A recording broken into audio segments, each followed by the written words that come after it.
large trees that have come down behind you there. That's right. You know, Carl, all day yesterday when you were talking about the strong winds that we'd experienced in this part of the world, it all has that big equation. You've got the big wind, the big trees, and unfortunately, a lot of times it leads to the power outages. You see this particular one here on Gold Street, again, just toppled over when you had some winds that were really, really hammering this area around 5 o'clock yesterday. And this one didn't last that long. It just tumbled over, obviously hit these power lines you see very close to the structure. Structural damage, you got it on this particular building, but it's nothing major. Would be far worse if you didn't have those power lines to actually hold up like a big hammock. Without those power lines, you would have, again, all of that crashing into that building, and possibly it might be a total loss. Who knows? Hopefully we will never know.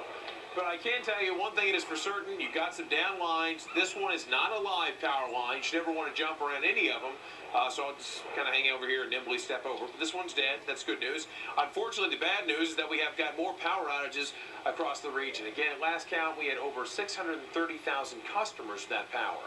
And if each of those houses, say has an average of 2 to 3 or even 4 people, you got a lot of people that are dealing with the lack of power this morning. And it's certainly tough for people, families with children, or people with senior citizens. It's going to be a huge headache, and it's going to be a headache that's going to last not for several days, but for several weeks. Something else about these big trees, Carl, and you know this very well, when you have these trees that topple on all these beautiful, beautiful tree-lined streets, guess what? All of a sudden, those tree-lined streets become impassable, and that's going to be a big problem. Another big problem we've had was flooding. Flooding not as much of an issue now in this part of the world, but I can tell you that they had plenty of it last night. In fact, we were driving around. Laura Kerensky, my producer, and I were doing that, and as we were doing so, you had a lot of streets that were just completely covered in water. And what makes it even more interesting is that we spoke with the town warden who's lived here for quite a while, even spoke with other locals who've been here for some 50 years or so. They've never seen that happen. Even with Irene, there was some flooding certainly, but nothing like this, Nick and Heather. And I'll tell you, the flooding, waters have receded. You've got lots of debris everywhere. That's got to be cleaned up. You got the trees that have to be moved out of the way, and then power has to be restored. It's a tall order, a big mess, but I'll tell you, the people here in the New England area are amazing folks, and they're certainly up to the task. Nick and Heather, back to you. All right, thanks, Reynolds, and obviously a big task at hand. And as Reynolds said, weeks possibly before everything returns to order. And you think of Katrina, there are places still that aren't back to the way it was. Yeah.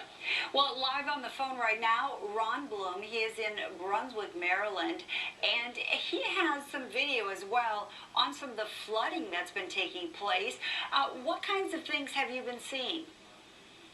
Well, most of the problem here is the power outage situation. At the height, overnight, about 315,000 people in Maryland lost power. That's been whittled down to about 190,000. A lot of streams are running very fast coming out of the mountains up here, but nothing that looks like it's threatening residences. I was watching one, Catoctin Creek, seemed to be the most out of its banks and into an individual's woodlot where he was chopping his firewood, and that was all washing away, I'm sure much to his chagrin. I'm alongside the Potomac River now. It's a big, broad river. It's going to rise 7 feet peak tomorrow afternoon, but not really a threat. Down in Frederick, Maryland, the Monocacy River is going to be about 15 feet over the bank, but they've done a lot of smart things there in terms of land management and some wetland mitigation, and the officials don't think any neighborhoods are going to go under. Mostly it's going to be industrial park and some green spaces there, but they are watching it closely. It's 39 degrees now. It's chilly. It's still raining, but the winds have finally died down. And as you drive along these mountainsides, there's still some beauty there because all of these impromptu waterfalls are cascading down, and there's still some fall color. So when this finally clears up, it's still going to be beautiful for people to get out into western Maryland and the mountains of Virginia. Heather, Nick? All right, thanks so much, Ron. And we should mention, too, that the conditions across Maryland are so diverse. We have the wind damage. We have the rainfall. Amounts have been up to 7 inches in some areas. And then we have the snow in Maryland as well, as much as 2 feet of snow in some locations. Which, how often would you ever think about snow coming in on the backside of a hurricane? So it's really quite the contrast out there. But unfortunately, it's also creating a big mess for a lot of you. And it certainly was a rough go, and I can't even imagine what some folks are going through. We've got some new video to show you. We want to show you now these pictures of the flooding pictures in Manhattan.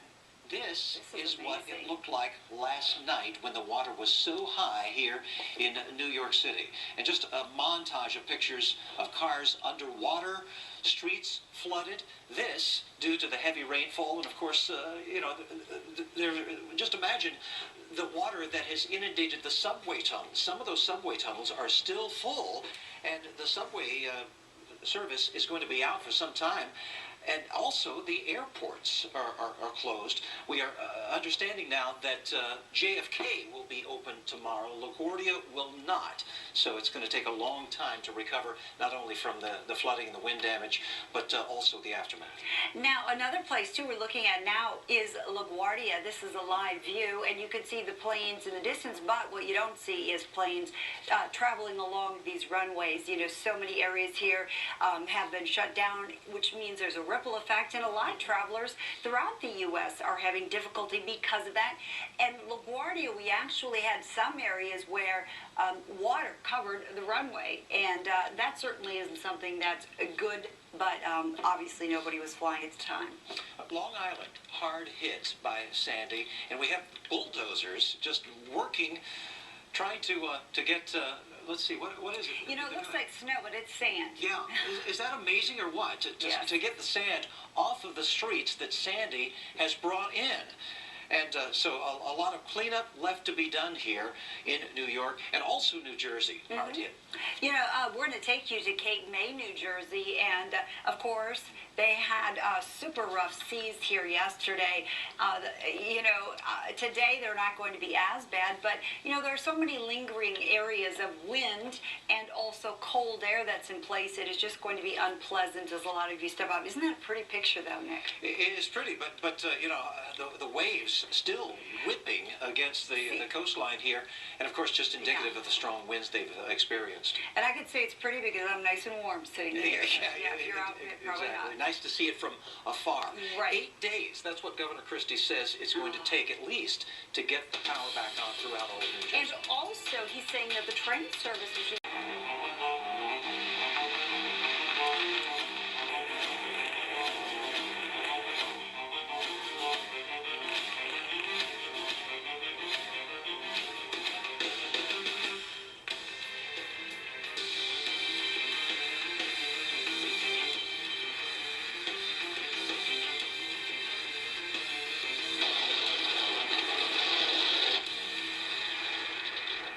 Amazing scenes there. Welcome back to our continuing coverage of Sandy and the aftermath, and now we call it Superstorm Sandy. More than 7 million customers across the Mid-Atlantic, Northeast, and the Ohio Valley are without power, and in some of these areas it's cold. It really is, and that's going to be dangerous. Yes. No doubt about that. And this, after Sandy slammed into the coast yesterday evening, it happened around 8 p.m. Eastern Time, but of course we saw the effects long before that.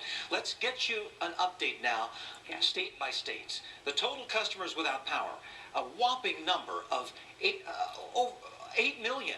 And almost 8.5 million. The top 5 are New Jersey with over 2 million, New York with almost 2 million, and Pennsylvania with over 1 million customers without power. There's Connecticut with about 639,000 without power, and over 500,000 people in Indiana without electricity as well. Meteorologist Jim Cantori was right there in the thick of it. He continues our team coverage live from Battery Park City, New York. Jim, obviously New York City is going to be recovering for some time. They are, Nick, and unfortunately, all the things, when you take a look at 2 key things for New York City, power and mass transportation, when those go down, we get a lot of trouble. All right, and right now, there's no timetable on mass transit. It could be 2-3 days. Con Ed is saying 2 to 3 days as well, maybe even longer in all these areas. I mean, when water gets into infrastructure, salt water, you have to get in there and get it out. You have to make sure that wires are clear. You have to make sure electricity flows freely and does not get shorted out. So, the water has to be pumped out, number 1. Systems have to be tested, number 2. And then 3, you have to slowly put back online as the storm clears the actual elements of mass transportation. So, power is the first thing. And if we lost the substation, we got a few days before that's going to come back on. The other thing, too, is this storm is so big. Remember, we've been talking about that. You can see around me, it's overcast here. The wind's blowing. This is the kind of damage, certainly, when the wind shifted out of the south and pretty much have come up the Hudson River that we have tonight or this afternoon because of the kind of wind that we're seeing. We could potentially see even more light wind damage and tree damage just because of this wind staying up in these squalls. So this does not help, certainly in the parameters that we have in terms of search and rescue, in terms of what we're seeing, certainly in trying to get everything back online. So it's just a slow process, guys. And typically, having done this enough, when you're in a search and rescue mode like we still are here in New York City, everything else is kind of, if you will, put on the back burner because they want to make sure everything's safe. Plus, tonight, we're out of power from 39th South. You got to secure the city.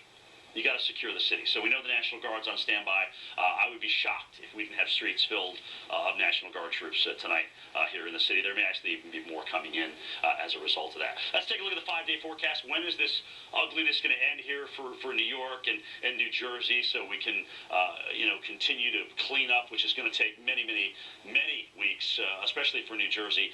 We are talking about probably Thursday.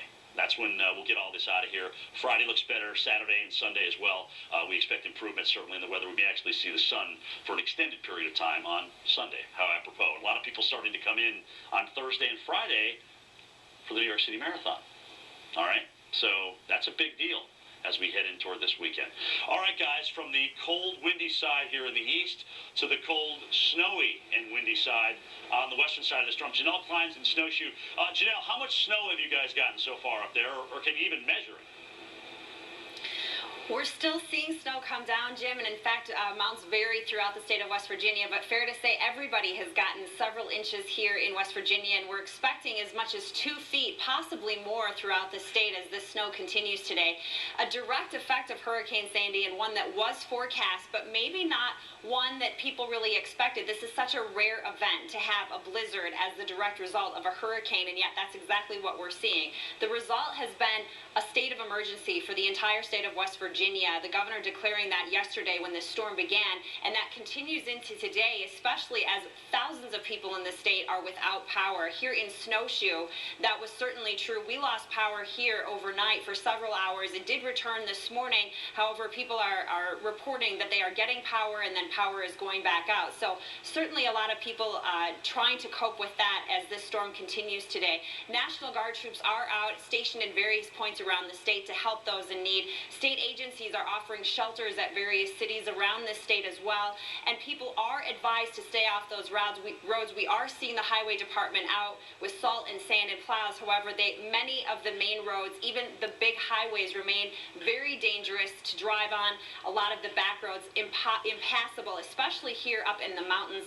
This, of course, good news in part for the ski resorts like here at Snowshoe Mountain. Many resorts in this area reporting that they are now planning their earliest openings ever, which of course they did not expect, given that it's so early. They did not really plan to get snow this soon in the season, Heather and Nick, and they certainly did not expect to get it because of a hurricane.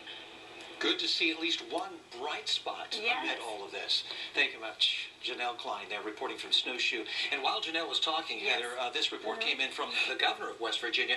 He says that 3 homes in Nicholas County, West Virginia, have actually had the roofs collapsed due to heavy snowfall. That's how heavy the snow is. And let's hope that no one was inside at the time or they were in a safe spot. Let's send it on over now to Carl Parker. And, Carl, we were commenting on this coming out of Janelle. It's so odd to think of snow with a hurricane. I mean, has this happened before? This seems so extreme. Well, I'm sure it has happened on occasion. I can't think of anything right offhand, but it really does say something about the nature of this hybrid storm. The fact that it was tropical at its core, and yet it was also feeding on the contrast between warm and cold and the very strong jet stream energy that was coming into it. And we've got an amazing satellite picture that I can show you of that coming up in our tropical update in a few minutes. Right now, I want to give you the latest on the storm. It's a 45-mile-per-hour storm. It's moving west at at 10. This advisory coming from the Hydrometeorological Prediction Center. The storm has been handed off by the National Hurricane Center because it is no longer a tropical system. And we're still seeing a pretty good bit of wind. You can see the size of this thing. I mean, just enormous, covering the entire eastern seaboard and then also extending back into the lakes and well out into the Ohio Valley. So as we look at the wind now, not as strong as it was, that's for sure. Winds gusting to 28 miles an hour in Boston and 32 in Hartford. Farther southward, the winds now gusting to 24 in New York and 24 in the Dover area.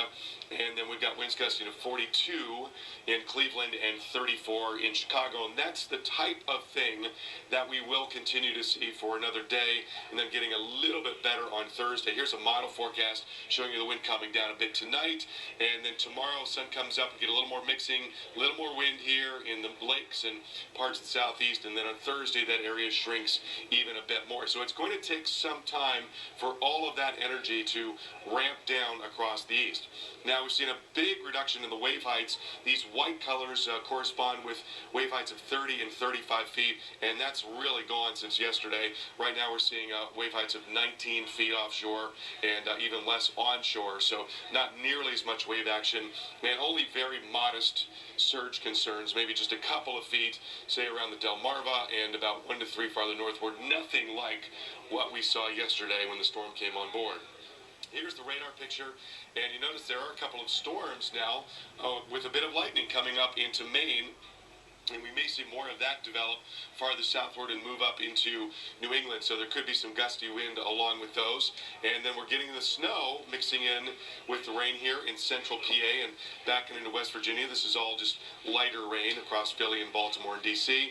And then rain bands with very strong wind driving southward from the lakes and into the Ohio Valley. And there's your heavier snow that's coming down in central parts of West Virginia, and some rain showers here extending on down into North and South Carolina. So all of this is slowly winding down. It's going to very slowly come to an end, but we will not see any of the truly severe impacts the way that we saw yesterday. That part of the storm is over. It has peaked, and so now it's just lingering. It's going to be a slow downward slide until things gradually improve by the time the weekend rolls around. All right, let's go to Reynolds Wolf right now, and he's following the story. This cable or satellite provider. You can also get reliable forecasts from the Weather Channel through this radio station, or visit weather.com. Hey, good evening, everyone. From Battery Park City, which is virtually underwater at this time. I'm standing on what little real estate we have that's nationally not underwater here. We've got water that has risen to record levels in many places, including here in New York City. People are being rescued in boats. We understand the subway is flooding, and the good news is Con Ed shut down power before all this water moved in. But we're still not at high tide yet. We still may see a further rise in the surge, and there's not many ways out of here at this point. So we're hoping that the water doesn't get much higher than it is right now here. So, again, behind me here, I stand on what is debris. The further back we go, about 40 yards or so, that is as high as the water goes, and I'm not going to walk back there. It's probably about waist high right now, so this is the highest the water has ever gotten here in New York City, and really we've had many places that have recorded all-time records in terms of the storm surge. Just a horrible evening here, as we have now heard from the city of New York, where people are asked to shelter in place. Go indoors and stay there until further notice. That is quite an alarming statement when you think about a city of this magnitude. And I'll tell you, just looking around tonight, whether we look at Brooklyn, whether we look at Bayonne or Staten Island or Jersey City, there's just not much light out there because in the last hour or two, it has been like the 4th of July here. And unfortunately, that means a lot of power outages that continue to mount across the city and surrounding areas. All right, Brian Norcross, let's talk about this. Where are we at in terms of the tide and in terms of the surge as well? What are you seeing on the gauges? Well, the tide gauge is incredible, 13.7 feet at the Battery, which is now almost 2.5 feet above the 1821 hurricane that took the water to Canal Street in a very different New York City there. But let me punch up the map here of New York, and let me show you what's going on. By the way, the Hurricane Center just reported in 80-mile-an-hour winds with what we're calling superstorm, Sandy. They use the technical term post-tropical cyclone Sandy. Couldn't hardly be more technical name than that, could it? 80-mile-an-hour winds as the peak, and the pressure is coming up as the center has gone ashore. All right, let's go back to the map of lower Manhattan here, and let me locate Jim for you. Over here is Battery Park City. We just got a report here at 4 New York Plaza, and 4 New York Plaza is down on this side of the Battery, of 6 feet of water outside of the building. There, so what that is, that's the East River. Here's the East River coming down here. Now we know that in the East Village here, the water has covered part of the East Village, and that's where the evacuations were of the fire department using boats there, and the cars were underwater, and also the FDR Drive, right there, right on the edge, is way underwater, deep underwater, and which is not a totally uncommon thing that happens in nor'easters sometime. Jim Cantore, are you still there? Yeah, Brian, look at this. I don't know if you can see the difference, but look at the flashes going on over at Jersey City. I see it. I mean, you've got power surges everywhere. I mean, look at it. It looks like a 4th of July fireworks display over there. That is the kind of stuff that we're seeing tonight, whether it be Jersey City, whether it be Bayonne, whether it be Staten Island down toward Brooklyn as well. This is what we're seeing, and the water, unfortunately, is still coming up. This is absolutely unbelievable, guys. It's mind-boggling what we're seeing here tonight in New York. Again, in case you're just joining us, we understand there are water rescues on Grand Avenue. We also understand that the subways are also filling with water. We have heard from the city of New York where they want everyone to just stay inside until further notice. Statements, quite frankly, I've never heard in my life. Well, Jim, let me finish the answer to the question that you asked just a moment ago. So we have this record water rise so far. So what's going to happen from now? Well, we're past high tide now. So the tide is going to go down, so that's good. But the problem is that the wind is aimed directly into where you are. It's coming from the southeast right now, and the last report I see here from JFK is gusting to 80 miles an hour, and at the buoys offshore, we have sustained over 50 Something's burning. knots. You smell that? What do you have burning there, Jim? Is that a light burning, or what is No, that? I don't know.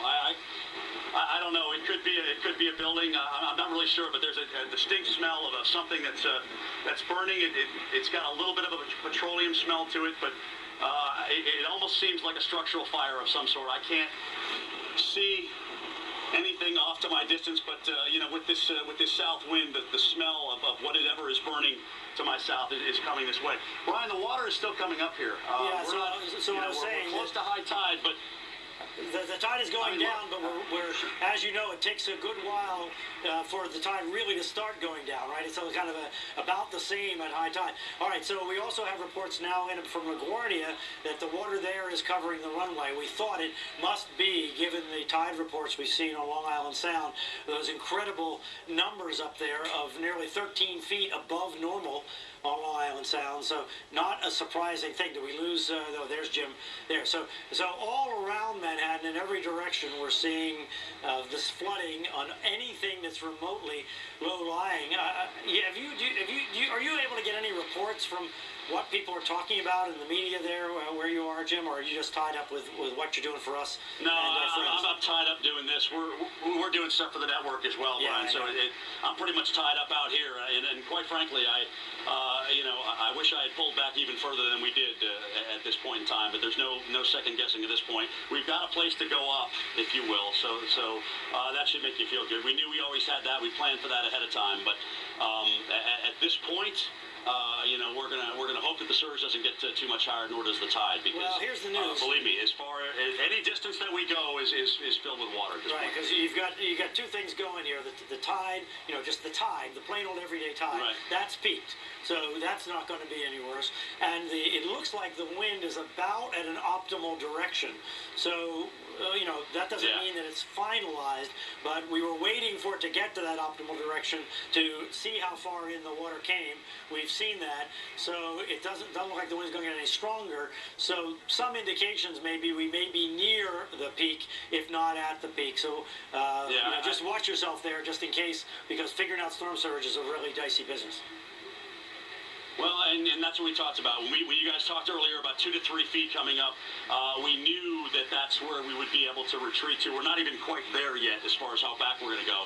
So that's the good news. But, it's just unnerving. I mean, to anyone who's standing outside and watching the water pretty much come up around you, especially when you're down here in the Battery, you look uptown, not many lights at all. You smell something burning, so you know that's going on.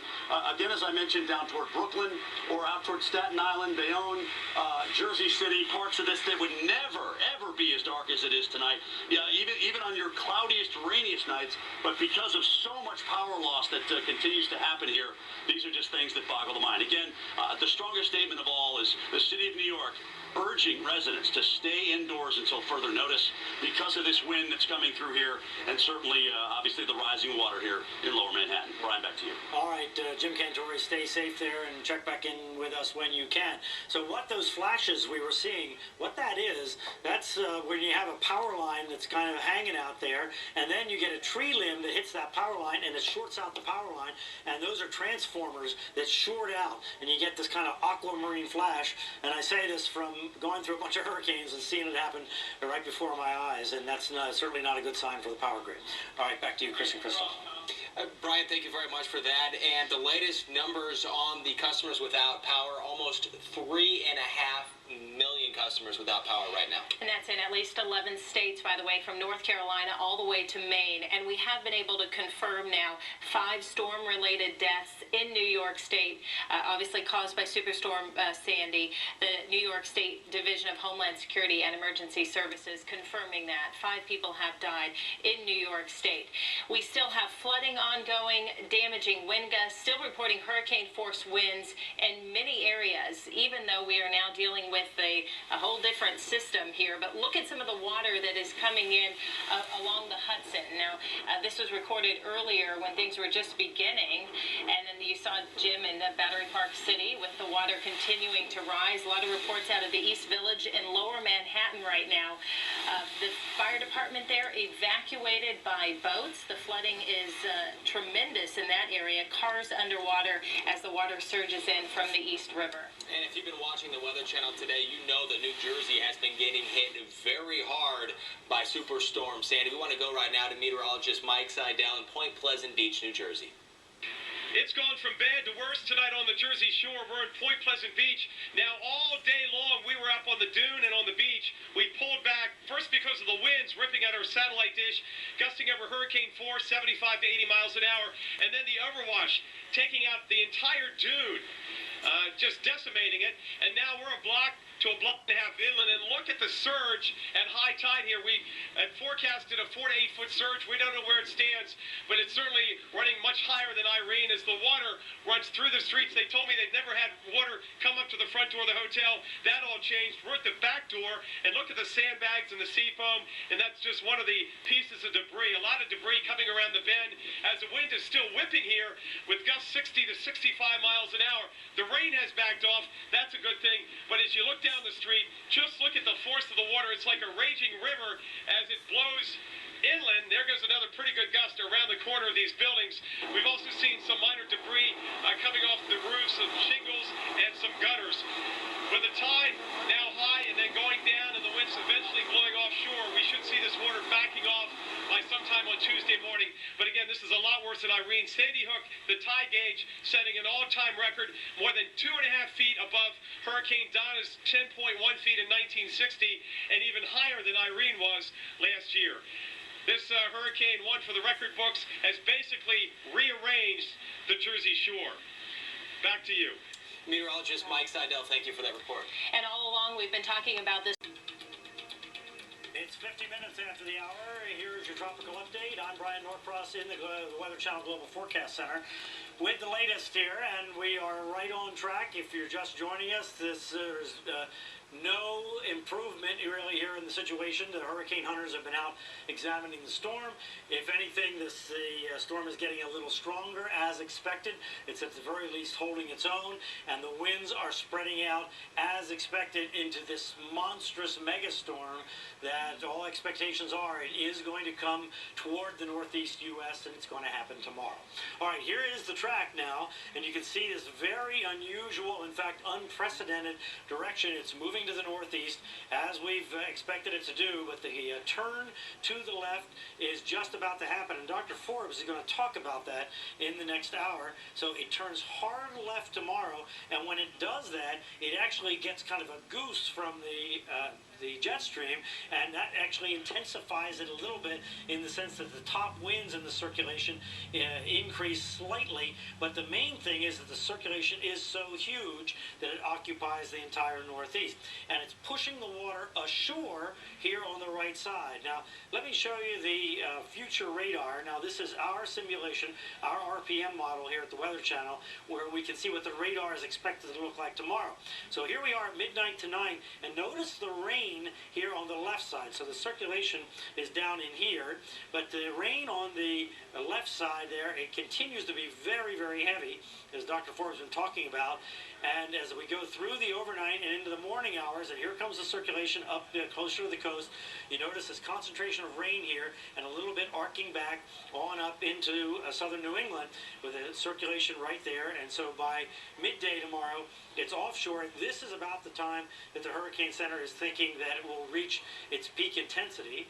Now, moving through midday and on into the afternoon, as the center comes ashore sometime in the early evening to late evening, look at the rain pushing well inland, the heavy snow, maybe up to 2 feet of snow out there in the mountains, and some heavy rain up in North Florida, New England.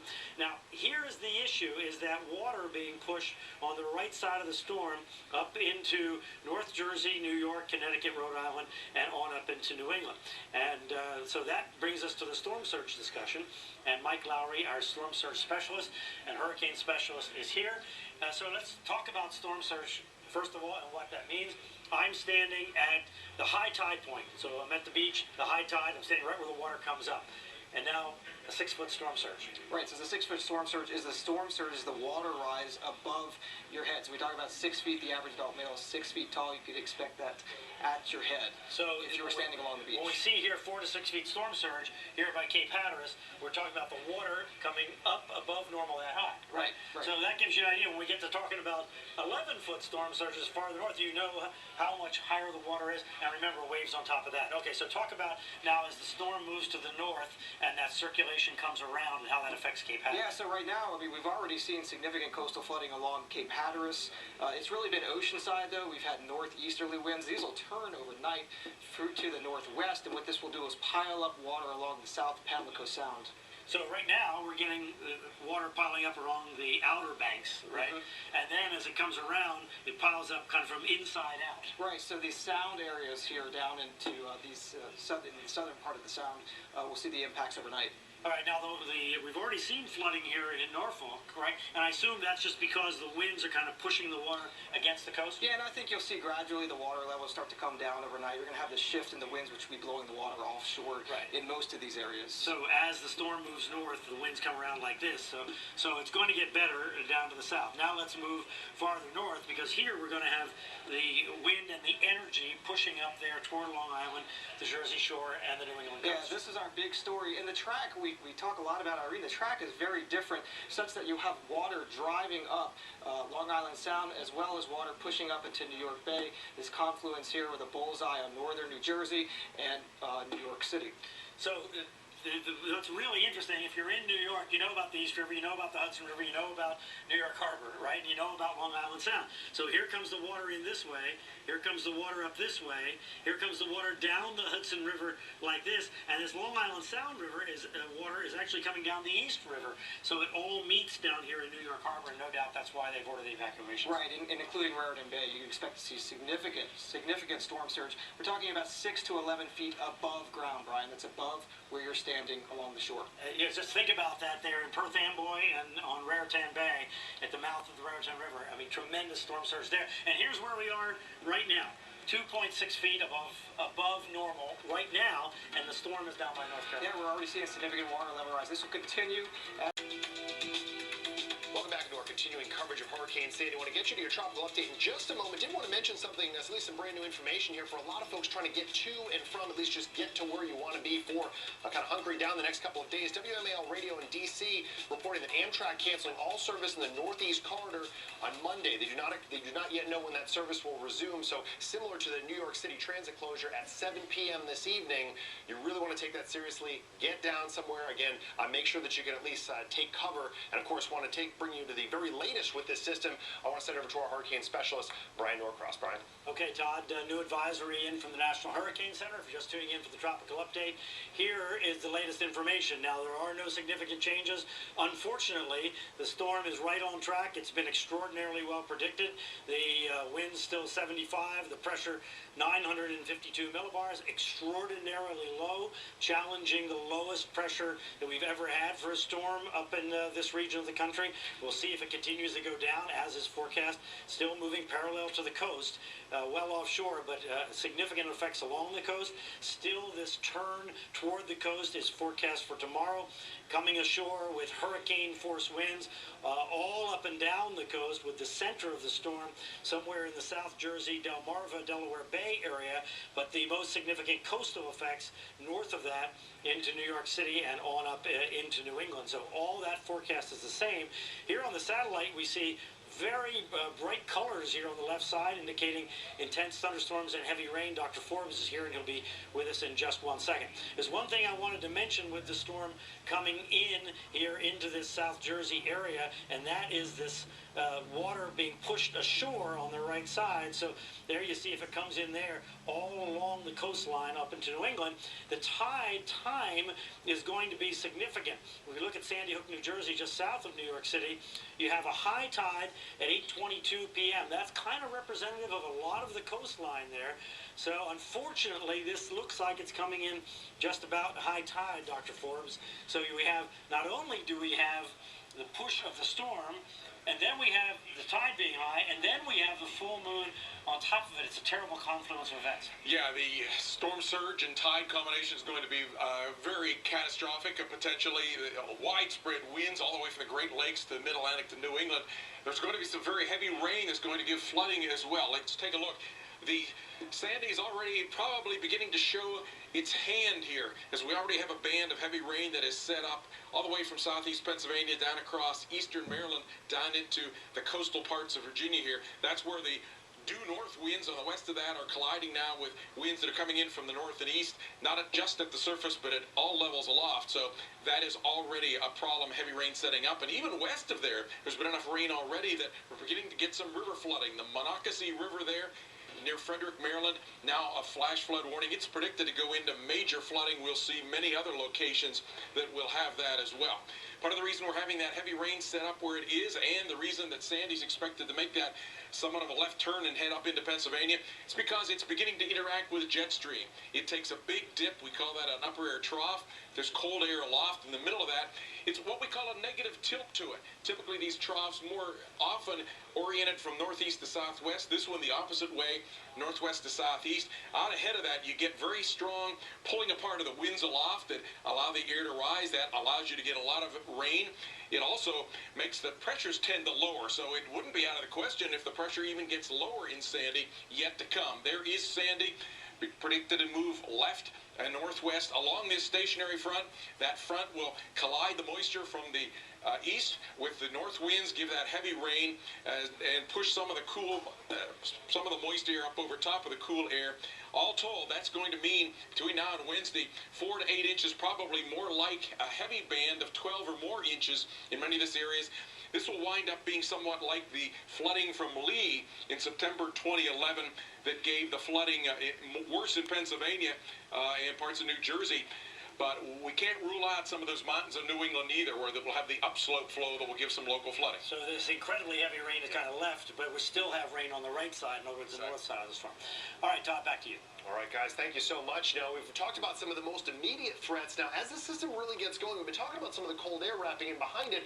We have an incredible amount of snowfall potential out of this storm. You start to feel some of the cooler air getting down to the mountains. Look at that, locally 1 to 2 feet of snowfall. In a few areas there, just east of Beckley, West Virginia, 2 feet or more snow. So again, this is one of the issues. If you lose power or the places where we still have leaves on the trees, this could exacerbate the situation there. Snowshoe, West Virginia, talking about the potential for 80-mile-per-hour wind gusts with that snowfall in the 1 to 2 feet. And again, we'll continue to track that side of the storm for you. Certainly, we'll be with you. Welcome back to our continuing coverage of Hurricane Sandy. I just want to bring you the very latest of this. Is as of the 5 p.m. advisory from the Hurricane Center. Again, we're still talking about 75-mile-per-hour winds, just that extraordinarily low pressure. Again, just showing you the intensity of this storm. And, of course, that northeastern movement at 15 miles per hour. It has not even quite begun that turn to the north and eventually to the northwest. Really, each one of these advisories at this point are just going to be kind of little tweaks, as we do expect these, again, the effects to really start filling in across some of the areas of the Mid-Atlantic. Even or coming in early tomorrow, some of these areas have already started to see some of the effects in the form of some of that heavy rain right across the Delmarva. And in case you are just joining us, a major development today in New York City, Mayor Michael Bloomberg has called for the evacuation of Zone A. Now, that does include Battery Park City, and that's where we find storm tracker Jim Cantore right now. And Jim, you know, it's almost difficult to tell people exactly what to expect of this. You know, if you normally wait for hurricane warnings and that sort of thing, we're trying to explain to kind of go look at some of the flood advisories and some of the high wind warnings just to get a concept of what the true forecast is here. Yeah, there's a lot of statements out. You're exactly right, Todd. You've got coastal flood warnings. You've got high wind warnings. You've also got something that I've never even seen before called a hurricane force wind warning for New York City and Long Island. And, you know, 70 to 80 miles per hour is what they're expecting there. But either way, I mean, a hurricane warning, I think, would have solved all that problem. But, you know, our job right now is to get everybody out of harm's way and make sure that they are protected for this storm and realize that it is going to be a long, drawn-out event of rain and surge through several high tide cycles and an impact zone that is going to stretch over many, many states all the way back toward the west. I was just looking at the radar on my phone here, and, you know, it was interesting. This morning, it looked like it tried to rain. We had a couple of spits of rain in through here, but most of the rain is in South Jersey right now. Philly's already had some rainfall, Allentown, Scranton, certainly nothing to what we're seeing. It's just really kind of a raw day here in New York City. Temperatures are kind of holding in the upper 50s and low 60s, and that wind coming off the harbor. One of the things that has alarmed me, though, that has just occurred here, guys, we just saw a Norwegian cruise ship leaving port. I understood from a couple people I was talking to this morning that happens every Sunday. They leave at 4 o'clock. They go out to Bermuda on this cruise ship, and it had people on it. But we've already got we've got 30-foot seas, perhaps even higher, between us and Bermuda right now. So, you know, I'm concerned about that cruise ship and sort of the people on it. That is going to be one heck of a ride, no question about it here. Our weather goes downhill tonight. It gets worse tomorrow morning, and tomorrow night we should be certainly at the height of this storm, where we could see that forecast total water rise above mean low water at about 11.7 feet, which puts it about right here where I am in the Battery. All right, let's go down to Point Pleasant. Mike Sennell's been standing by. Mike, what do you gather, you know, in terms of, you know, from the people? I mean, are they really concerned about this, as concerned as they should be? They are very concerned about this. They know this is going to be worse than Irene. Irene was no picnic here, Jim. In fact, it tore up the boardwalk. And we've got, as you mentioned, high tides, several high tide cycles to get through. One tonight. That's not going to be the one real concern. It'll be the two tomorrow. Tomorrow morning about 8 o'clock, give or take 30 minutes up and down the Jersey Shore. Tomorrow night at 8:30. Now, remember, if you live inland on a back bay, Raritan Bay, and estuary, the water will peak later. Now, with that said, the tide is coming in. It's already come up as high with some of these waves washing across the beach as it was this morning. And we're about 2.5 to 3 hours away from high tide. So each successive high tide will be higher. Looking down the beach, look at that surf behind me. They are crashing. Now off the coast, checking some of the buoys south of Long Island. We've got waves now running 15 to 17 feet. Now this morning when I came out here at first light at 6, 7 o'clock, they were running about 7 or 8 feet. So we've more than doubled the wave height, and that swell will propagate up. And remember, the storm is still about 500 miles south of New York City. 500 miles. Landfall's not until sometime maybe tomorrow evening or after midnight. So we've got to get through all day tomorrow. Mandatory evacuation has kicked in as of 4 east of the railroad tracks. There are still a lot of people out on the streets and in town, and the police are trying to get everybody to get inland or get inside and stay safe. Again, this is going to be a long-duration surge event, more damage by far than last year's Hurricane Irene. They know that, and everybody is nervous. Todd, back to you.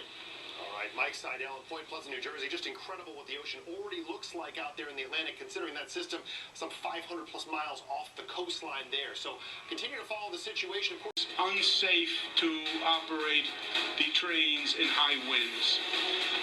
Second, we don't want the equipment damaged. And trains are designed to deal with a lot of tough duty. They are not intended to be submerged. Right there, Mystic Seaport, Connecticut. You can see the view here, and this is someone who is out looking live at the scene. And, you know, as you look to these structures, it could be an extremely different view as we go into the next 24 to 48 hours, Vivian. And the next 24 hours will be very critical over the Northeast. Here is the latest advisory from the National Hurricane Center. By the way, we get official advisories every 3 hours, and as the system gets a little closer, perhaps even more consistent than that, 3 hours. You can see winds of 75 miles an hour, but we're not really concerned about the winds of this being a Category 1 hurricane. We're more interested in the overall magnitude of this system and the overall pressure gradient, or the strong winds that will be so expansive across the Northeast for such a long period of time, and that we think will lead to widespread power outages over the region. It's moving to the Northeast at about 14 miles an hour. Here is the center of Sandy, by the way, right here. Again, you can see it's a good ways away from the coast, and certainly even farther away from the New York City area. I was looking at the latest extrapolation, and actually it's over 500 miles away from the New York City area. But that is the center of the storm, of course. We're talking about the tropical storm force winds already at this time spanning out over 400 miles away from the center. We're already getting tropical storm force winds along the coast here of North Carolina and Virginia, and just battering the waves. Very heavy rain for the coastal areas. Our very own Julie Martin is there at Nags Head, and she's really getting battered right now. And again, you can see how far it is away from the coast. Now, this is where we think Sandy is going. We think it'll continue to the northeast for the short term, but then eventually take a turn to the left, and that will make it right inland here, or a direct path near the New York City area. Now, we're thinking sometime between Monday evening and Tuesday morning is when the center of the storm will come on shore. But again, long before then, we'll start to feel the impacts from Sandy, as those winds are already very, very expansive. Now, here are some of the biggest impacts that we think we'll find in the New York City area and the entire Northeast. Flooding, rains, and wind damage, because we're talking about winds up to 60 and 70 miles an hour for days. So that could really create huge problems. So please be prepared right now to be without electricity, perhaps for days starting tomorrow. Heather? All right, thank you so much, Vivian. And we also want to talk about some of these places where we are not only seeing rain, but other places that we're going to be seeing some snow from this very complex system. First of all, you know, certainly it's those areas along the coast that we will be looking at the rainfall. But, you know, as we look here at some of the threat conditions we'll be finding, I wanted to point out that in addition to that flooding, rain, and the wind damage, which is going to be so widespread, folks, you are going to see those widespread power outages. Some estimates are that 10 million customers could be without power. That's customers. So each customer might have 4 people that live in that family or home. And then, of course, we'll also be monitoring the inland flooding. So we have that going on, but also this is a very complex system. And what you'll note is that as it continues to work its way up the coast, it also is going to be, merging here, and it is going to merge in with this really deepening low pressure system. And while you see the wet conditions along the coast, we've got that very cold air that is in place behind this, and that is going to mean that some of these mountainous areas will actually be picking up some snowfall, and that's where things are going to get very interesting. This is how we go through Monday, and you note here the regions that are picking up some of that snowfall. It's going to be in the higher elevations, but in some of these areas, you'll notice it's even 2,000 feet that you'll be looking at snow, and potentially feet of snow for some of you. Very cold with that, very windy conditions. So Vivian, there's so many aspects to this storm system. It really makes it fascinating. But this Right now, we are tracking Sandy. This potentially historic storm is battering parts of the East Coast, kicking up the surf, whipping up the winds, and dumping plenty of rain. We've got the very latest on this storm straight ahead. And you really should be preparing now for the arrival of Sandy. The word from our experts here and the meteorologists would all concur that this really is your last day to do this. By tomorrow, that storm, it is going to be on your front door, and it is going to be far too late to try to get some of these things done.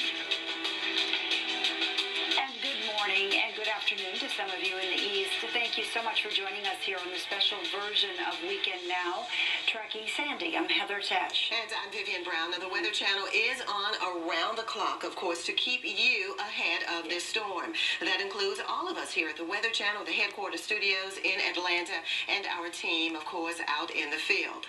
And, they are fanned out throughout the East. Jim Cantori's in Battery Park City, that's in New York, and Reynolds Wolf is in Mystic, Connecticut. And, Vivian, I know you have some of the latest details, too. Yes, of course, we will hear from you guys throughout the hour, of course. But first, let's get the very latest on the evacuation orders that are now in effect on Zone A in New York City. Now, that includes about 350,000 people. Officials will shut down the entire New York mass transit system at 7 o'clock tonight. In addition to that, New York City public schools are closed tomorrow. That's right. And, as far as that evacuation zone, too, we're talking almost 400,000 people affected. And, according to flight tracking company, FlightAware.com, more than 3,200 flights have been canceled ahead of Sandy. Amtrak also canceling some of their services today. And, we're going to continue, too, to find some delays for those flights that are ongoing. We've been seeing that, reports of that this morning, too. Well, let's show you the overall impacts now from Sandy, because we're talking about over 500 million people, 50 million people impacted, of course. Where you see the red zone here, or the red shaded area, that's where you need to take action right now, because 24 hours from now, things will look totally different, and you might actually be shut in by then, because those winds will be increasing and the rains will be increasing as well. And the reason we're saying take action is because power could be out once those winds really start to blow the huge trees over power lines, and we could be without electricity for days. That's true. And also there was a study done that on Hurricane Sandy, and there is an expectation of 10 million people, or customers I should say, could be losing power, and you can see how widespread that area is. Okay, so let's get some of the latest information on Sandy, where it is right now, and exactly how it will impact the Northeast from our hurricane specialist, Carl Parker, in our Global Forecast Center. Well, guys, we've been referring to the storm as an historic storm, and that really is not hyperbole. I want to show you a graphic showing the winds that are just above the surface. This is Tuesday morning, and you can see where the very strong winds are. This is courtesy of Right Weather. Look at the size of the impact of this storm. So you're talking about getting out here to the lakes, to Wisconsin, down through the Ohio Valley, through the southeast, all of the Northeast enveloped by the influence of this storm. It really is going to be absolutely enormous when it comes in. A 75-mile-per-hour storm that really doesn't tell the story. Look at the pressure, 951. That is quite low. That is comparable to some of the greatest storms that we have seen in Northeast history. And there's a look at the area of strong winds, which comes in tomorrow morning. So things really going downhill tomorrow morning. Winds may begin to gust to near hurricane force or to hurricane force, and we expect that to really come in through the evening hours and the overnight hours across the 95 corridor, Boston getting down into New York and Philly, and into D.C. Tremendous wind. That goes right through Tuesday morning, so a long duration event. And even while all of this is occurring inland, you're going to see a tremendous push of water up into the coast there, and that's why we're so concerned about storm surge flooding and tremendous wave action. There's going to be coastal flooding. It will be a mess along the coastline, and it's not going to let up. And on top of all of that, winds, by the way, finally letting up here on Wednesday. On top of all of that, you've got a tremendous amount of rain potential. Could be several inches of rainfall in the mid-Atlantic region, even double-digit rainfall totals in some isolated areas. All right, let's bring in Jim Cantore. He is reporting on the storm for us in the Battery in New York. And Jim, I know you were there for Irene, and this could be worse than what we saw during Irene, and in fact, it's starting to look that way. That's what all the predictions are saying. I love it when the atmosphere gives us a hint of what it's going to do, Carl.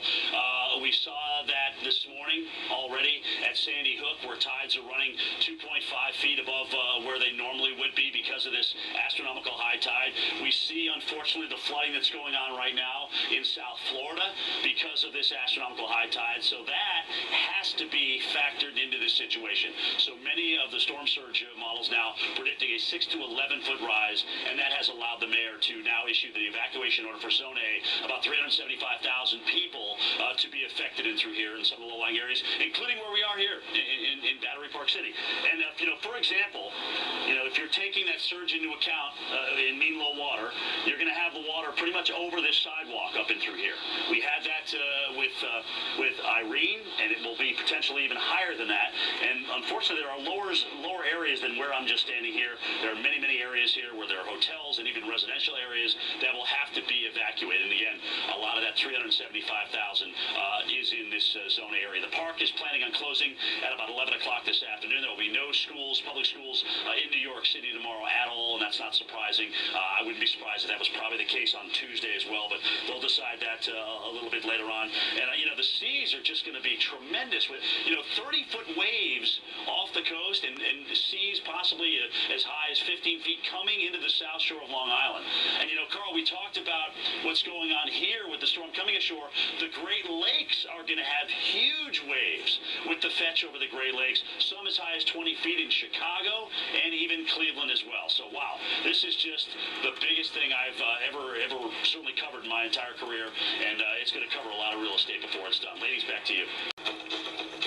10 past the hour, tracking Hurricane Sandy. The winds are picking up along North Carolina's coast. Look at some of the strong waves rolling up on the beaches here as we get ready for the big Thanksgiving. Not quite yet. Halloween holiday, right? Yeah, I believe they had to suspend ferry service out there around Cherry Point, North Carolina. And in fact, North Carolina is just one of 8 states, as well as Washington, D.C., that are under a state of emergency.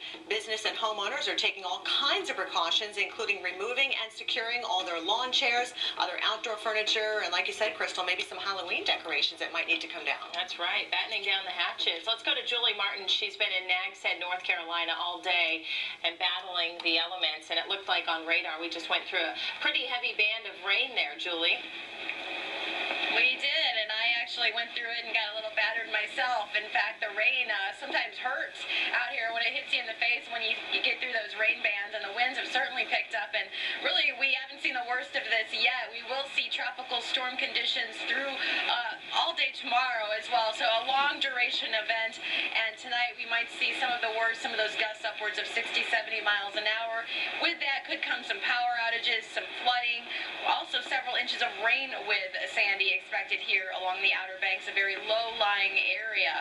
Earlier today, we spoke with one family, though, who says, you know what, they have been through these things before, and they're kind of taking this in stride. No one's really too worried about it. We brought in some things outside just in case the wind picks up, but that's really about, just another storm. Pretty typical day. Yeah. Pretty much. I mean, it's nice to see what's going on and to look out and see the ocean. But yeah, we'll just pretty much stay inside, watch some movies, play some games. That's about it. Now, there are no mandatory evacuations here in the Outer Banks, but residents are being advised tonight to stay inside, don't get out on the streets. Keep in mind, Highway 12, which runs all the way down to Cape Hatteras, is one way in, one way out, and and it has a tendency to wash over. So we'll be checking on that situation for you as well as the power situation here. But all of this, guys, just sort of a preview of what is to come and possibly worse in the Northeast.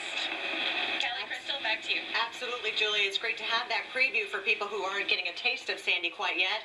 Thanks so much. We'll be checking back with Julie a little bit later. Yeah, and the storm's not even making landfall in this area, but it's going to take that left hook and impact areas directly across the Northeast. It's very important that you be prepared now. Days out, get ready for power outages from this storm. Yeah, we have a look at where power outages are likely from this storm. Our hurricane specialist, Brian Norcross, has a breakdown of what you need to have right now.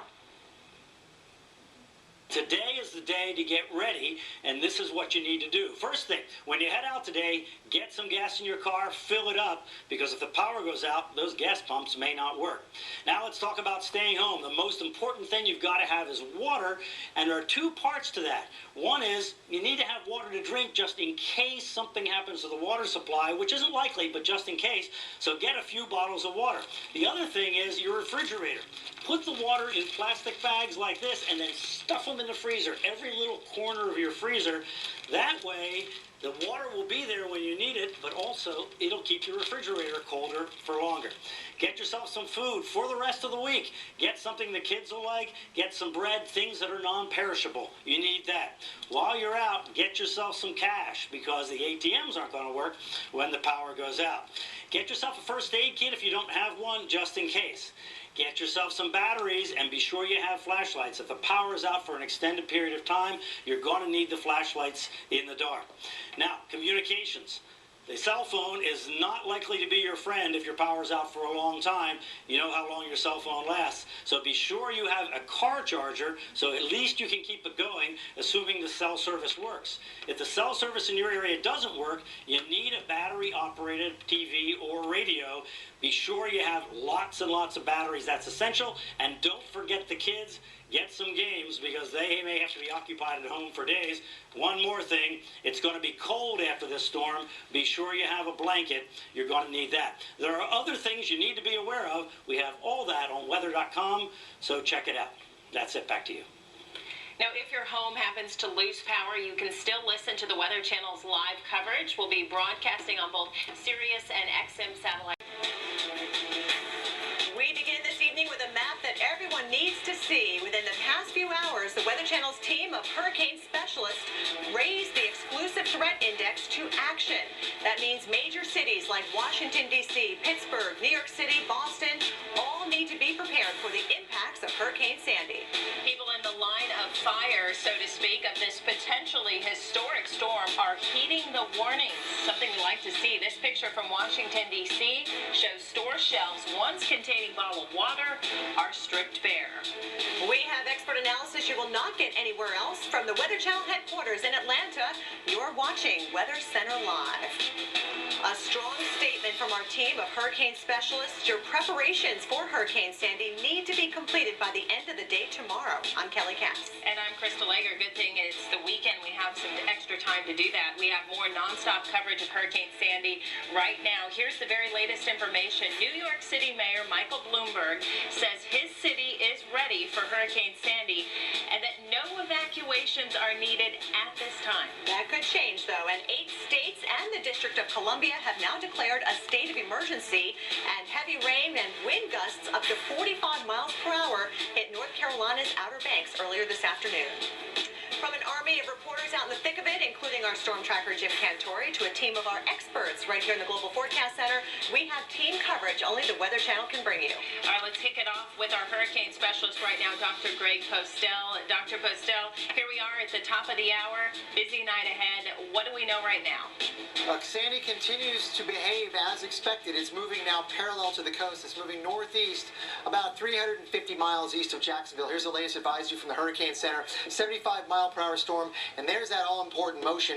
It is moving off to the northeast, generally in that direction. The center of circulation is way out here with a cluster of thunderstorms. That's where the hurricane-like part of Sandy is. There's a lot of rain shower activity spread out over a large area way out here. That is the nor'easter component to this. So it's got all of these ingredients that are coming together to produce some significant effects that are even right now being felt on the Carolina coast. You were mentioning we saw some wind gusts up to 40 and 45 miles per hour on the Outer Banks of North Carolina right here. This is a very heavy rain band with certainly gusts close to that, just a little bit of the way inland from there. So here's the cone from the Hurricane Center. Sandy going to be moving northeast again like expected. The Hurricane Center has done a wonderful job in predicting this so far. 75 miles per hour here on Sunday evening at 24 hours, and then Sunday night it is going to take that left turn or west turn into the coast, likely late Monday. We think the most likely landfall point at this point we think is going to be somewhere on the Jersey coast, but again, it's such a huge storm. Impacts will be felt all the way from Maine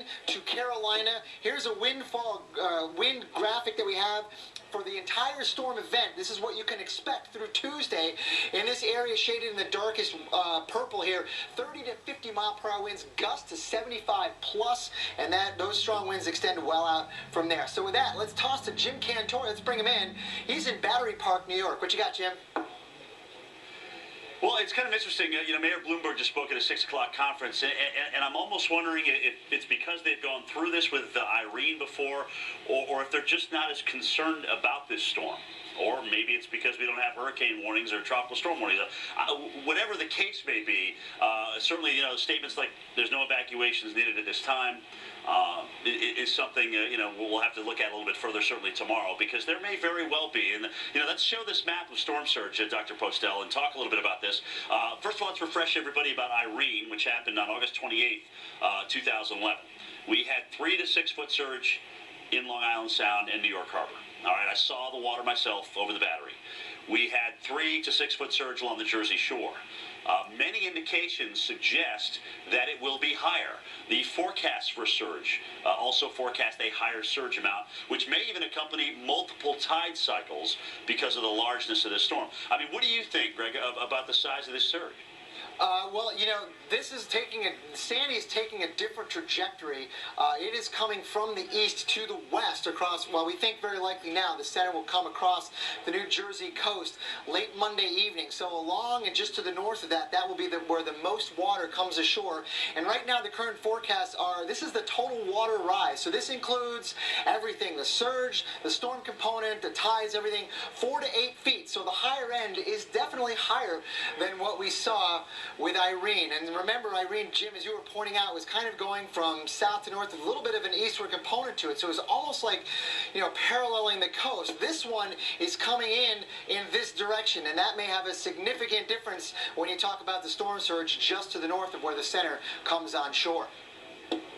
Yeah, I mean, that type of a left hook, which is something we just aren't used to and really haven't seen, it's just a caveat I wouldn't let my guard down on. I mean, to be honest with you. Let's talk about this and what came out of this conference today. First of all, New York, as usual, going about it very well, talking about all the different components, because let's think about this. You've got a mass transit system that, on average, transports 8.5 million people per day in and around the city. So buses, taxis, trains, subway, I mean, all these things move people around, and lots of people. And so they're going to have to make, plans to potentially see some of these systems come offline for a period of time. They talked about that. There are no plans to do that at this time. I think tomorrow is when we're going to hear that. Also, aviation, you've got issues at the airport. They're asking people to call ahead as well. And people, remember, if you're going to be in those high rises, if you lose power, that means you may not get water up there. So keep a little bit extra water on hand for a couple of days. Postel, back to you.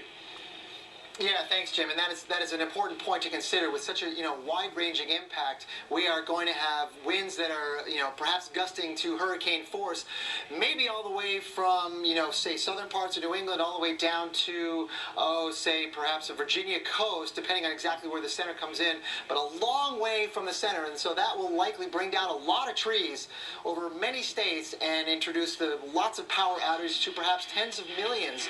So this could linger on for a long time thereafter. So with that, we'll have more coverage on Sandy in later updates.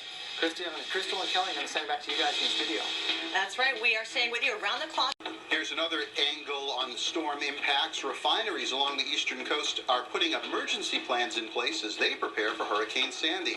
The hurricane could potentially hit 6 East Coast refineries that combined produce more than 1 million barrels of oil per day, which is 7% of the total capacity in the United States.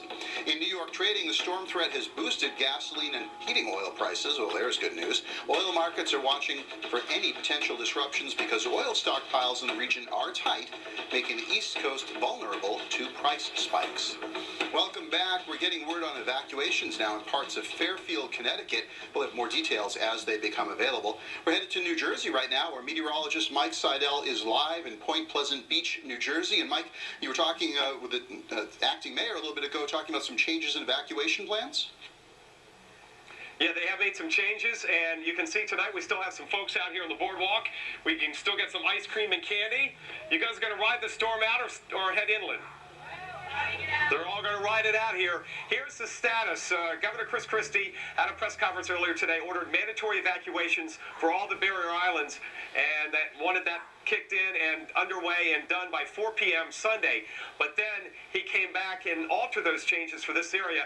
And just a few minutes ago, we talked to Acting Mayor Christine Tooker. She gave us the latest on the status of the evacuation here in Point Pleasant and Point Pleasant Beach. We will be doing mandatory evacuations for everywhere east of the tracks, which is the railroad track. It's 4 blocks east, and that will begin tomorrow and hopefully be completed by 4 p.m., as the governor had said. They'll be going door to door, and those who choose to stay will have to sign a release saying that they know that they were supposed to be evacuated.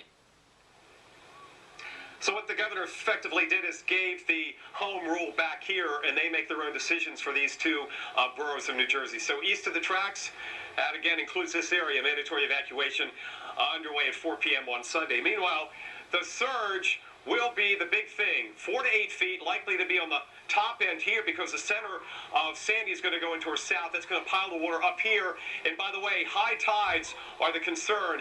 Monday morning's high tide could be the worst. That's somewhere around 8 o'clock, give or take 30 minutes, depending on where you are on the coast. And remember those back bays and estuaries, the high tide is later than the high tide here on the beach. Let's bring on our hurricane specialist, Dr. Greg Postel.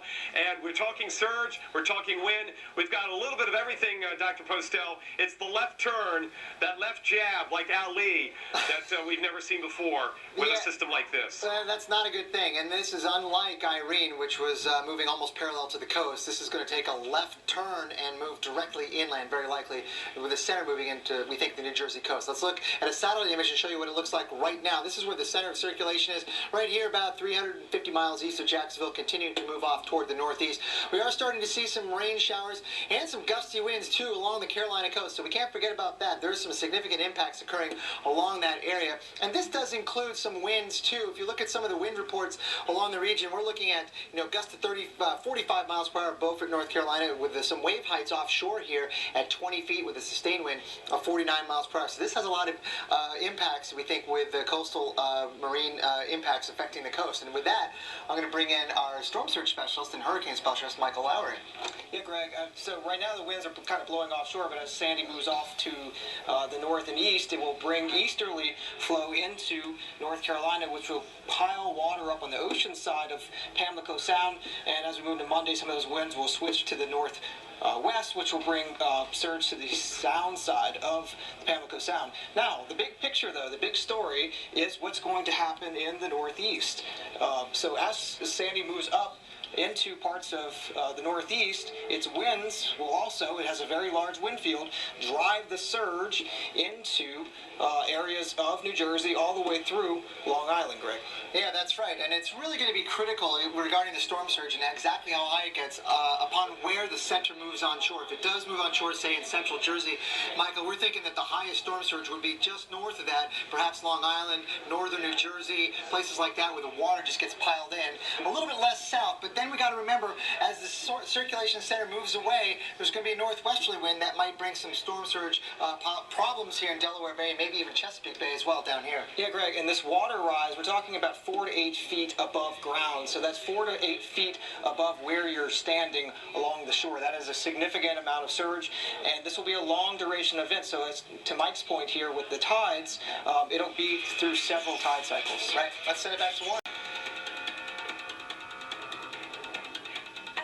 back to our continuing coverage of Hurricane Sandy. You're looking live at Jacksonville Beach, Florida, where a tropical storm watch is in effect.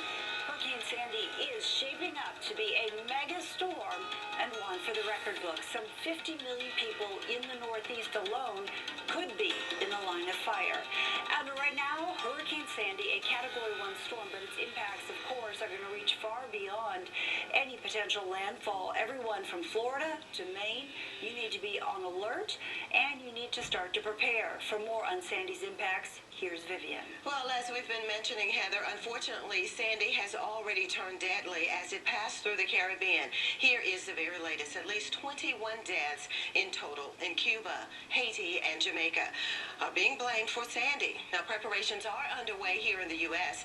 Massachusetts Governor Deval Patrick is expecting utilities to submit plans for the storm today. And New York City has opened an emergency situation room and activated its coastal storm plan. We're keeping you ahead of the latest information here in the studio and our coverage, of course, of teams out in the field. Both Mike Seidel and Storm Tracker Jim Cantore will be reporting from Singer Island, Florida throughout the day. And Stephanie Abrams and Al Roker are in Manalapan, Florida. But we begin with Hurricane Specialist Carl Parker. He's in the Global Forecast Center. And Carl, this system is a little slower as of the 11 o'clock advisory, but that doesn't change much at all. Yeah, you know, it's going to be moving along probably at about the same pace for a while, and then we'll move off to the north and to the east, and then move north and west. And we've got a new model run now. We've been talking about the differences in the models over the last couple of days, and these two main models that we look at, the European and the GFS, agree on the idea of the storm coming into the northeast. What they disagree about is the timing of that and exactly where along the northeast coast we'll see this storm make landfall. And the USGFS model comes out around the middle of the day, so we have the new run here for you. What you're looking at in these blue lines right here, you're seeing the lines of equal pressure, and where they're very tightly packed like that, that's very low pressure. So that's the center of the storm. And then here you see the USGFS showing a slightly different initialization, a slightly different initial condition, or the way that the storm is right now. Now, as we go through time, we'll march this forward. And you see how the models are pretty close going into tomorrow, taking the storm to the north and to the east, and still pretty close on Sunday. But this does actually make a big difference in terms of what type of impact we could see in eastern parts of North Carolina and southeastern Virginia as the GFS model continues to want to take the storm farther offshore. Now, this is where it gets really different. Here's Monday, and the European model, the latest run, which is from last night. And by the way, we'll get a new model run of the European coming up here at about 3 o'clock Eastern time, so we'll have that for you in our 4 o'clock show. And the last run of the European takes the storm into the Delmarva. That would have huge implications for the surge potential in New Jersey, for example, and around Cape May and into the Delaware Bay. And we would see this major windstorm centered on the Mid-Atlantic region, whereas the GFS, the U.S. model, continues to hook the storm around farther north and take it more towards New York, which brings those ocean effects farther northward and more towards New England. So still some pretty substantial differences in terms of timing and where the storm will move in. But again, it's a very large storm, and so most of the northeast is going to be in for a tremendous storm. Mike Seidel's been covering the storm in Singer Island, Florida, and he's got this report for us. Mike? We've got a break in the action right now here at Singer Island. We've had some rather rambunctious squalls roll through this morning. Now we've got some brightening, even some blue sky and sunshine, but the winds are still running down the beach, north to south, steadily at about 25 miles an hour. And then when the squalls come through, we get gusts as high as 40 miles an hour. We've had the wind erosion taking the top layer of sand off this beautiful beach, which has been replenished. And then we come down to the beach, down towards the water and the surf. Tide is going out. By the way, next tide this evening, 6:45. No issues with that one because the wind's going to be blowing from the northwest. But look at this. As I get down towards the water, what you're seeing, this drop-off is from beach erosion. And this has been the #1 impact here in South Florida. We had expected this with this wind blowing onshore. Now it's a north wind turning northwest. About 5 to 6 feet of sand has been lost. Meanwhile, once the storm pulls through, the winds will turn northwest. As I mentioned, drier air comes in. Weekend here looks fine. If you're coming down here, no reason to cancel your plans. It will be very windy tomorrow. The sun mixing up the atmosphere will have gusts upwards of 35 or more miles an hour from the northwest. Then sunny, but still a bit breezy with gusts 20 to 25 on Sunday here in South Florida. And as that megastorm heads into the northeast Monday and Tuesday, that'll drag down some of the coolest air of the season. And by Tuesday morning, lows here in the Palm Beach area down somewhere in the mid-50s. Heather, back to you.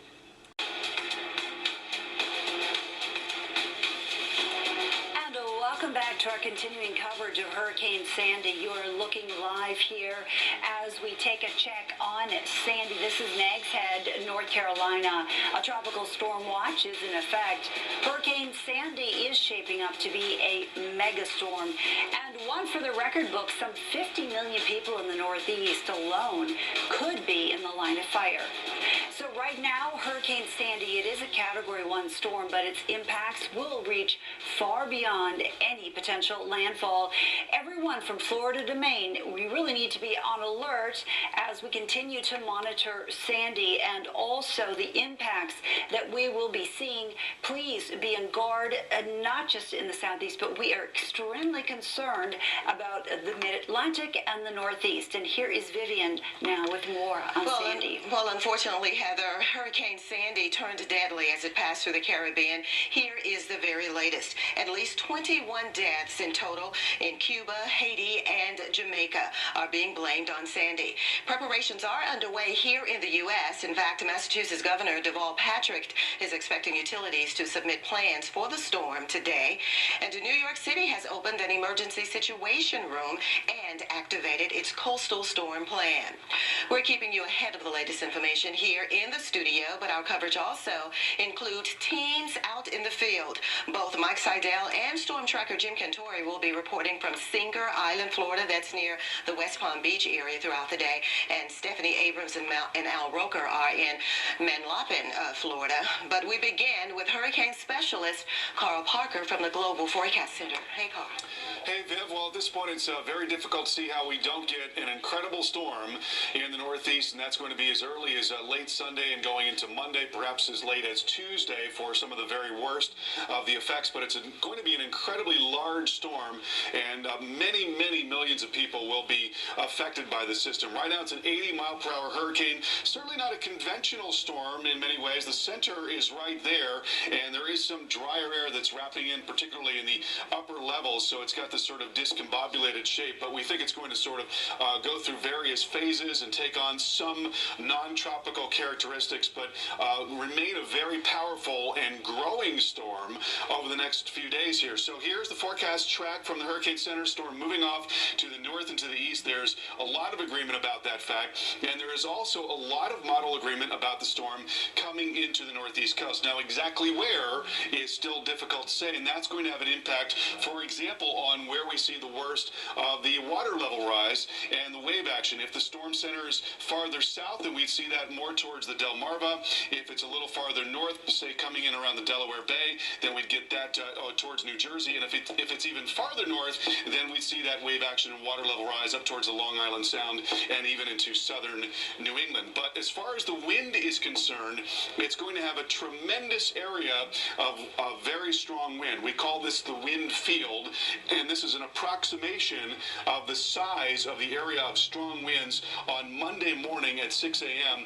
And this entire thing is going to be coming in slowly, so it's going to be a long duration, high impact event. And really, folks, if you live here across the Northeast Corridor, you should plan on losing your power. We think the power outages could be in the tens of millions in terms of the number of people affected. All right, let's go to Mike Seidel. He's been covering the storm in Singer Island in Florida. And Mike, a very angry sea behind you there.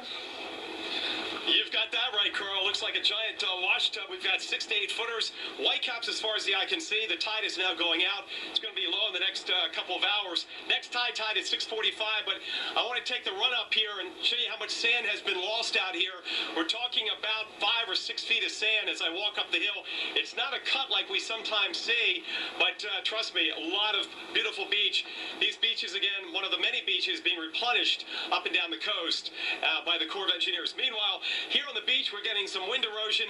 We've had some rough weather at times. We've had some pretty good squalls blow through. In fact, we just had a shower. That's the first one we've had in about 90 minutes, so we've been dry with some sunshine. But let me take you back to mid-morning and take a look at one of the squalls. They roll in from the northeast. They blow in pretty quickly, and as they come in, they just shellac you with horizontal rain. It stings, along with the sand mixed in.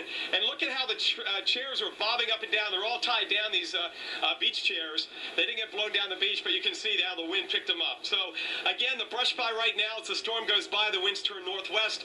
A pretty decent Florida weekend, although tomorrow is going to be very, very windy, Heather. Northwest could gust over 30, 35, and still breezy on Sunday. If you're heading down here for the weekend or vacation, no reason not to come down here. But tomorrow, another bad day to get in the water. I think it's going to be too rough and too dangerous. Back to you, Heather.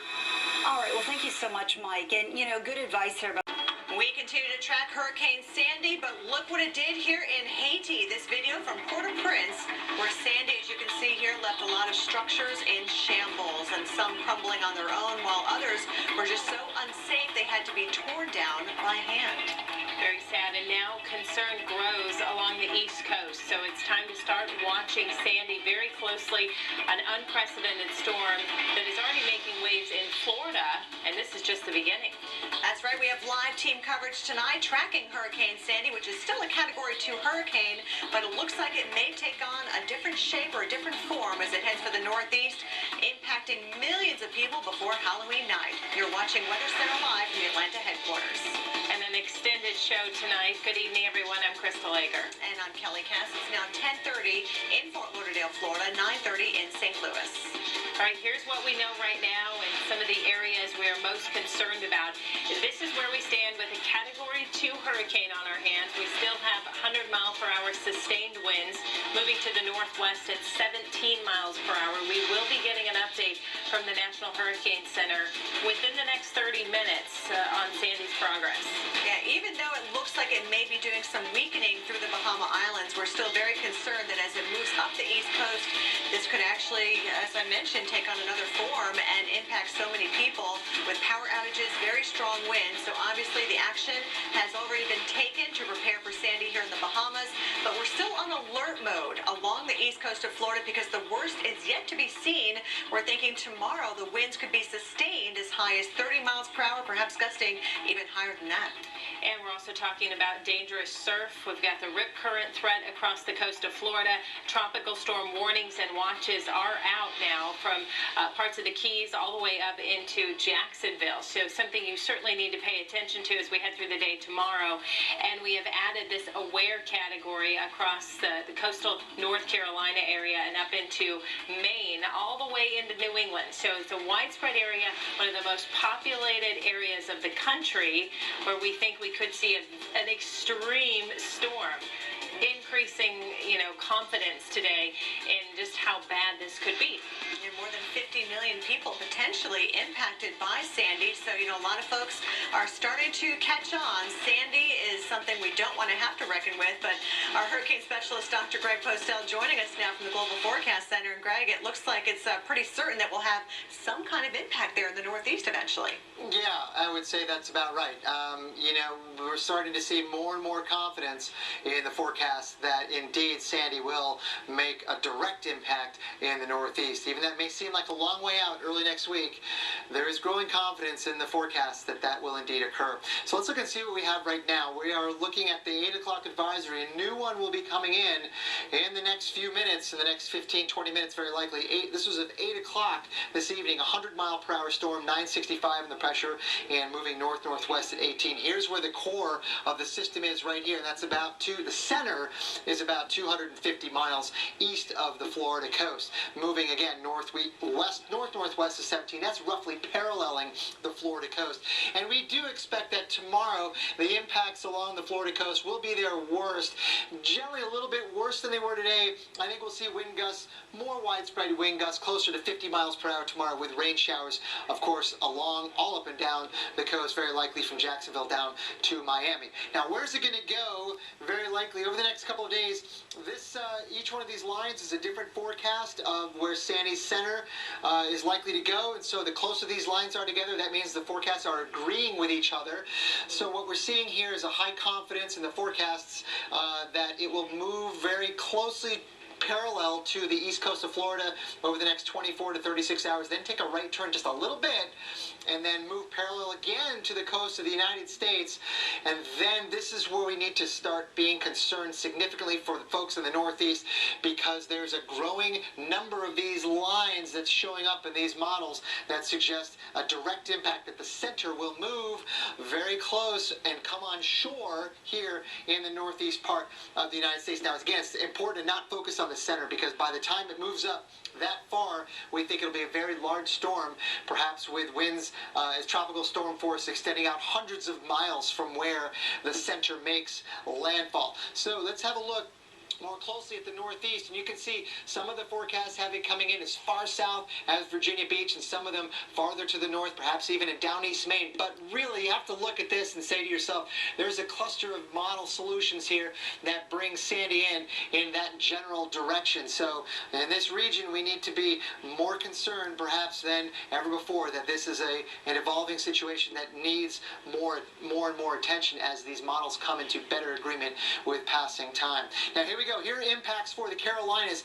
Rain increases. Here's the time on Saturday. Here we go. Saturday, rain increases, winds 20 to 30, gusts to 40, anywhere from Cape Hatteras all the way down to Charleston, perhaps even farther south than that. And then on Sunday, we're looking at impacts along the Carolina coast of Virginia, winds 25 to 35, gusts to 50, and then farther to the northeast early next week. Here we go. Very large area. Look at this, of 30 to 50 mile per hour winds, gusts perhaps to 75, definitely flooding rains with some coastal flooding, beach erosion, and power outage. And we will have much more on this as the data keeps coming in, and we'll stay tuned to the Weather Channel for more of these details. 50 past the hour now, time for the tropical update. You know, if you think about the superlatives of super and perfect, they're rarely used when you talk about historic weather events. We've had the super outbreak, 2 of them now. The superstorm, we've had the perfect storm once, and I never thought in my life that I'd see, much less another super outbreak. We did, and I never thought I'd see another perfect storm, and it looks like that is something that is about to happen in 3 years, something that could be far worse simply because of the fact that it is going to move inland and affect millions and millions of people. All right, let's bring in Dr. Greg Postel and talk a little bit about what is going to happen with this thing. Greg, we've been talking tonight, and we've even seen hints of this from the Hurricane Center, how this storm is now already beginning to undergo this metamorphosis of tropical to nor'easter combo.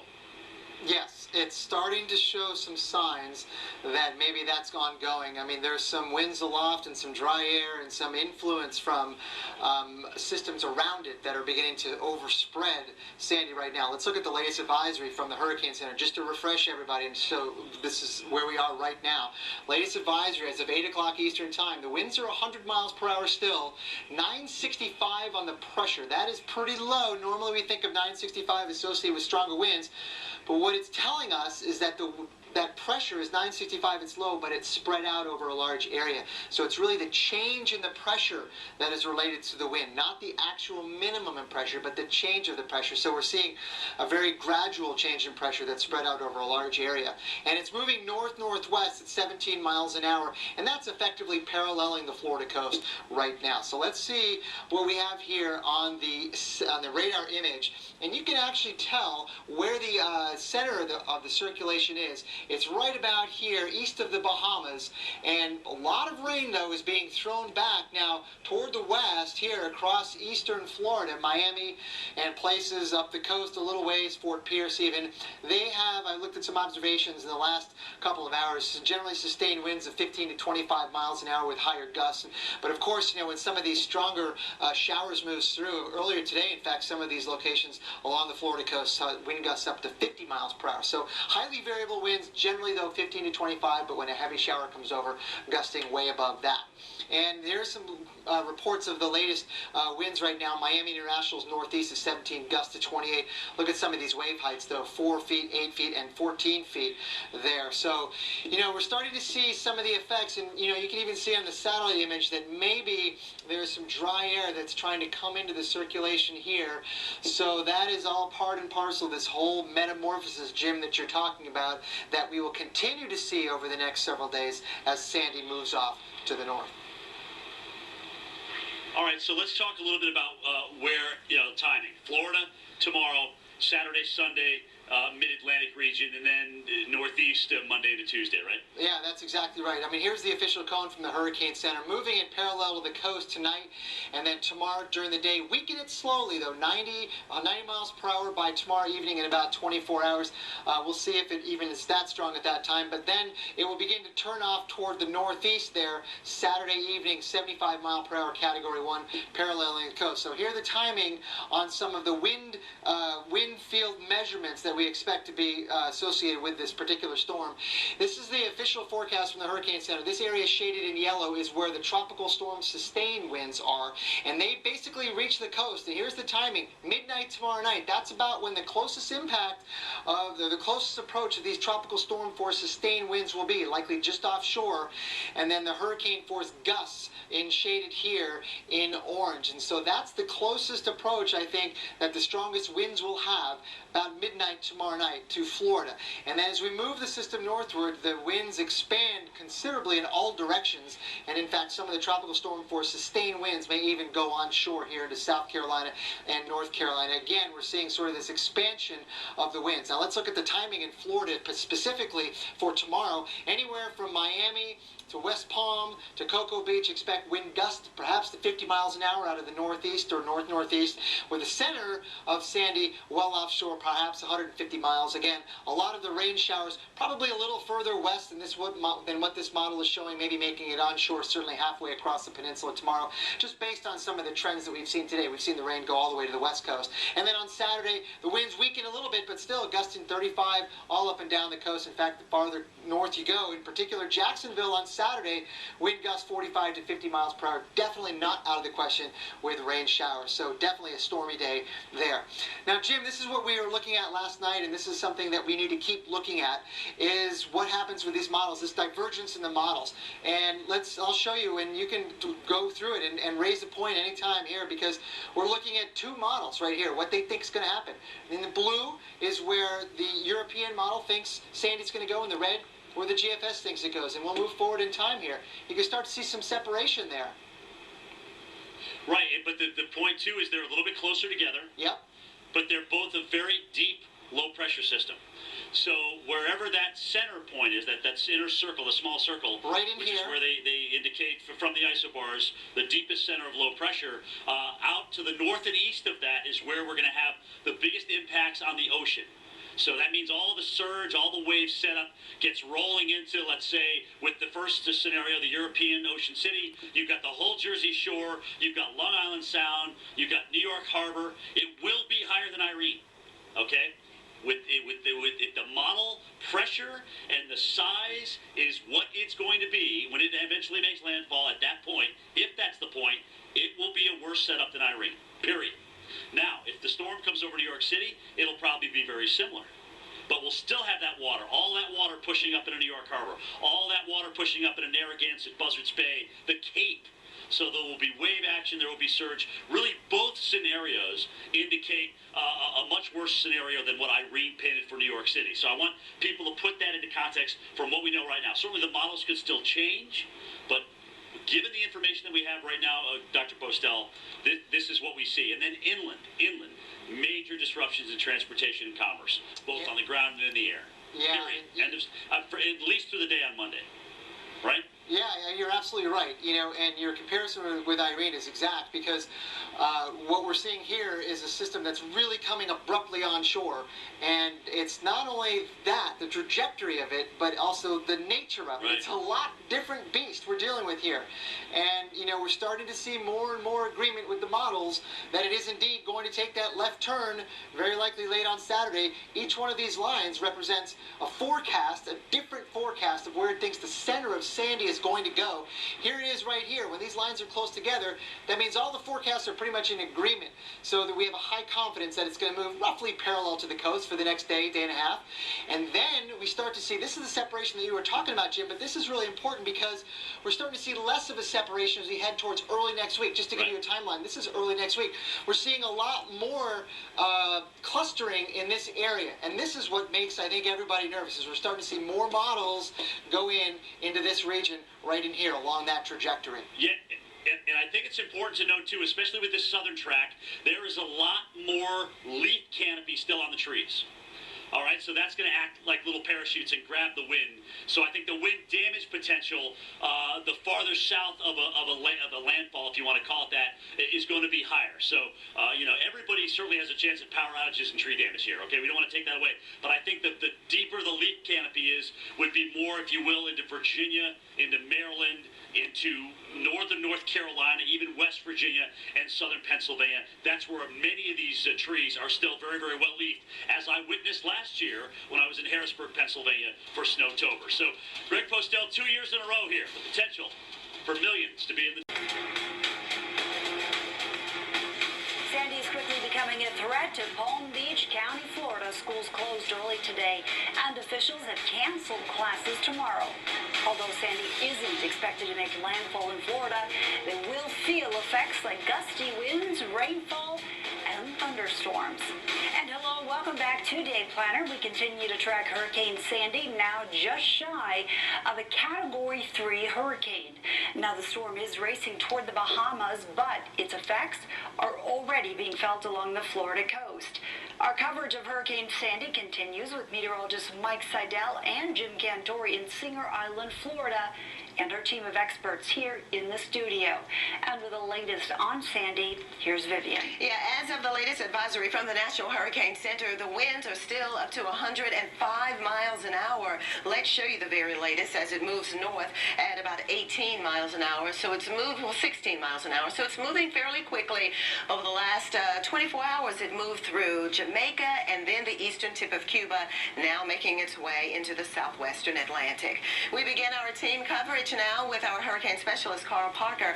Carl, what can Florida expect from this system? Well, this is primarily going to be a coastal affair in Florida. We're going to see very gusty wind over the next couple of days up and down the east coast of Florida, and that is certainly going to kick up the waves and bring up the water level a little bit, and also create some beach erosion in many areas along the east coast. Right now we're watching a 105-mile-per-hour storm moving north at 16 miles per hour. Here's a look at the high-resolution satellite imagery that we can only see during the daytime, and you can see this banding that continues to come up and across Haiti. That is not good. We've had rain there solidly for more than 24 hours, and even more rain coming down now.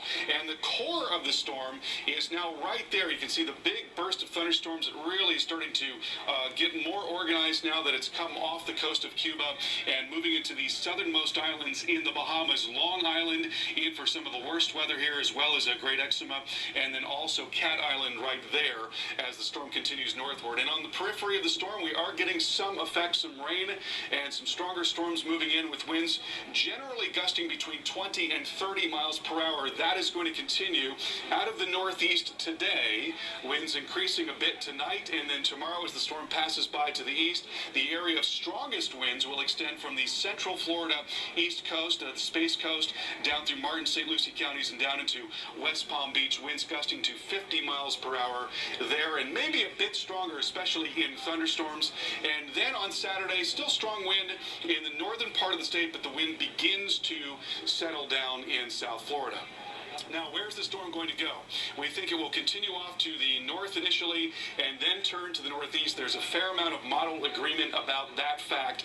Then it makes this rather unusual turn to the left, and the models generally are beginning to hone in on a northeast landfall. Now, exactly where will make a big difference. If, for example, the storm were to move in on the far right-hand side of the cone, while we would see a lot of wind in many parts of the northeast, the very worst of the weather would come into Maine, whereas if it were to come in, for example, near the Delaware Bay, then you'd have a tremendous area that would be impacted by high wind. A lot of the trees still have their leaves, so we'd see huge power outages, maybe tens of millions of people without power, and then you'd also see a tremendous water level rise, a big push of water to the coast, very high wave action, major beach erosion. This would be one of the greatest storms in American history were this to occur exactly the way that some of the models are suggesting that it could. And right now we're just waiting to see exactly what's going to happen as we see more of these models come in. So let's take a look at what's going on in Florida now. Go to Mike Seidel. He's been covering the storm in Singer Island. And Mike, those waves continue to come up there. Yeah, we've got the wave action. We've had some wind, a little bit of rain. Let's bring in Sherry Smith, the general manager here of the resort, the Palm Beach Shores Resort, where we're staying, and we appreciate the hospitality. But you've been here a long time. You've been through Wilma, Francis, Jean, a whole list of hurricanes. What was the worst one you went through here at the resort? At the resort, the worst was Wilma. Wilma was by far the worst. It came from the west, and we weren't expecting to get the damage or the conditions that we did receive on the beach. And how much damage did you get? How long were you closed for business? We were actually closed for business 6 weeks. We sustained quite a bit of damage. And when it came from the west coast, since there was no storm surge anticipated, we were not evacuated. So we had a house full of guests, and we lost our power and our air conditioning system and some roof damage. And we were closed for 6 weeks. And you also told me there was a tornado just up the street? Just across the street, there was a tornado. And then, amazingly, as soon as the storm was over, the temperature dropped to about 50 degrees. Well, I know. I was down in the Keys, and the next day it was beautiful, that northwest wind. Yeah. Now, as far as preps today? Preps today, we feel very blessed that Sandy's staying off the coast. We're just moving some furniture in off the balconies, moving the pool chairs in. So just looking for the safety of the guests. People are kind of excited to be involved in a tropical system, but we're just hoping for the best of our friends in the Caribbean, and as she goes by, we'll wave, and glad she's not stopping here. Excellent. How about some specials? You're going to have bar specials at the Cabana? Hurricane specials? Mike Seidel special. Oh, how about Cantori specials? Oh, I guess later. You got to have some Cantori specials. Okay, there you go. We got Sherry Smith, who's been through them all, including Wilma, the worst, she says, and they're not overly concerned about this one. Heather, back to you. All right, thank you so much, Mike. We're going to check in with you again. And once again, we also want to take a look at the impacts that we are watching for the Northeast. And here they are. We're going to be watching these as they...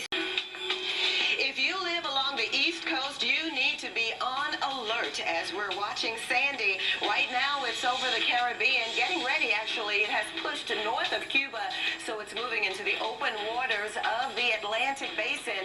We are watching it very, very closely for you. It is a hurricane with 105-mile-an-hour winds.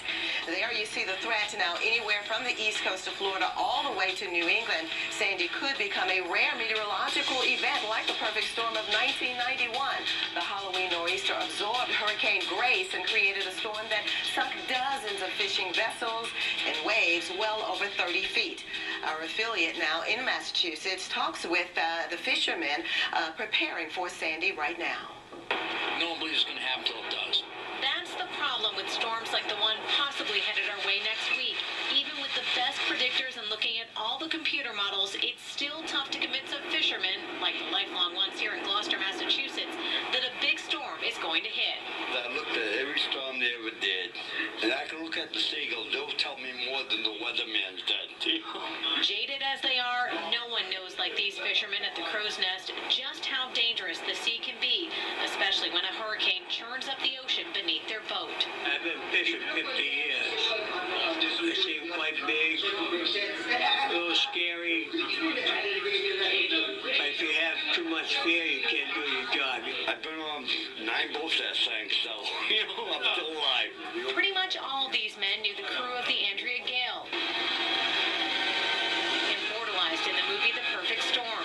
They were lost at sea 21 years ago this Sunday, the same day Hurricane Sandy could hit. We were all convinced that they were going to come back, or they were going to be found, and it just did not happen. Now they pray for those just trying to make a living out in the open water.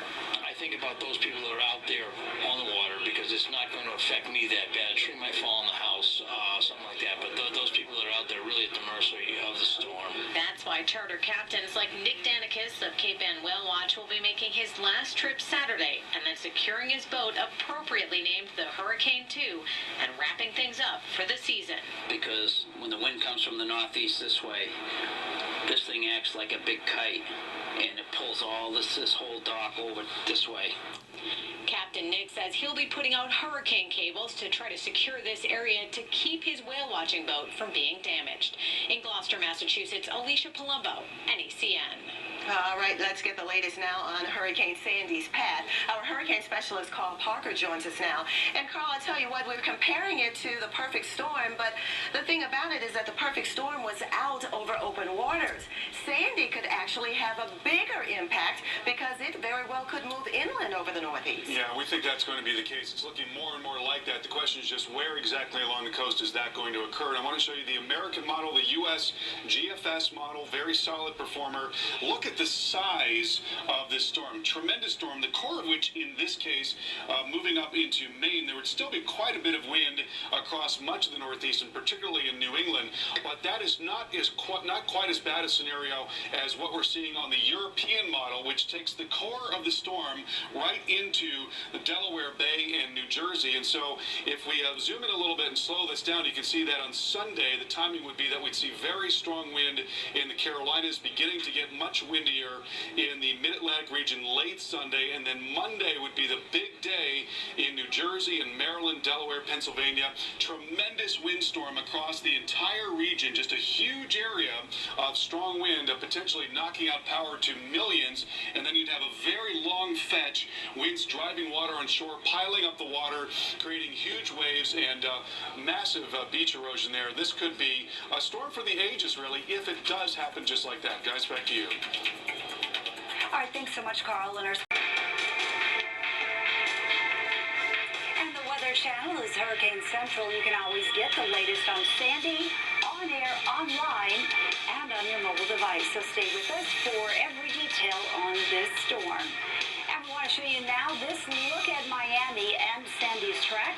A tropical storm warning is in effect for parts of South Florida. In fact, they are feeling the effect already. And we're going to find with gusty winds, rain, and thunderstorms, things are going to be going downhill very quickly. As you note, some of the watches and warnings that we have, we are finding in Florida, southeast Florida, we are under a tropical storm warning. Vivian?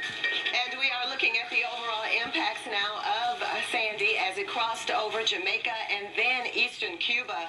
And we've been watching this system, of course, the last 24 to 36 hours as it moved across the region.